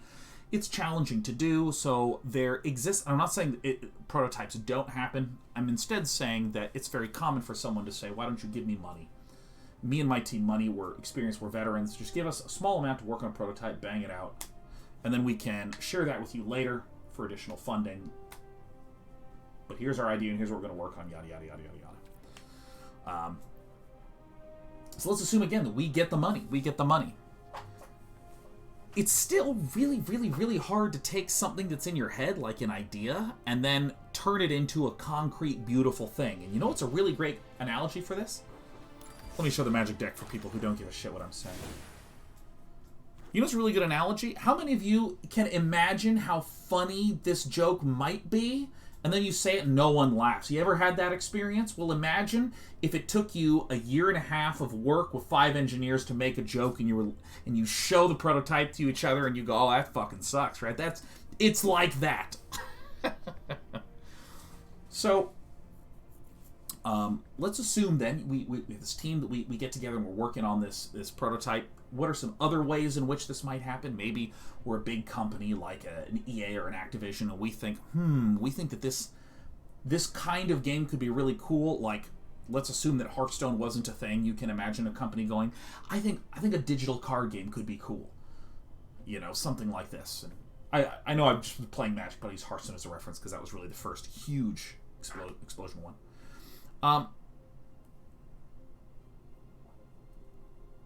So there exists countless games that have a small team that get prototyped, or they get funding to prototype, whether it be through asking a publisher as forming a new company, or working within a large company and being a small breakout team to do this sort of stuff.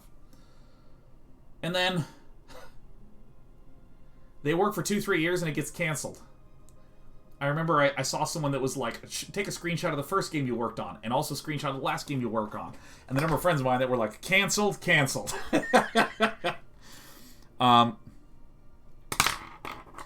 And so, an insane number, like just take a moment to just process in your head the number of ideas that aren't good enough to get funding, the ideas that do get funding and are prototyped enough to where, yeah, you know, it probably isn't going to work. The good ideas that do get funding, but the execution of it just is not working in the same way that we could make a digital card game trying our absolute damnedest, and the prototype is literally strictly worse than Magic, right? You can do all of these things. And I mean, I could name more cases, but again, the point is, it's fucking hard to come up with a good core thing that you can then throw people at. And I feel bad for Anthem because, like, and this, again, we're talking about all this with Anthem. And here's my very short Anthem point.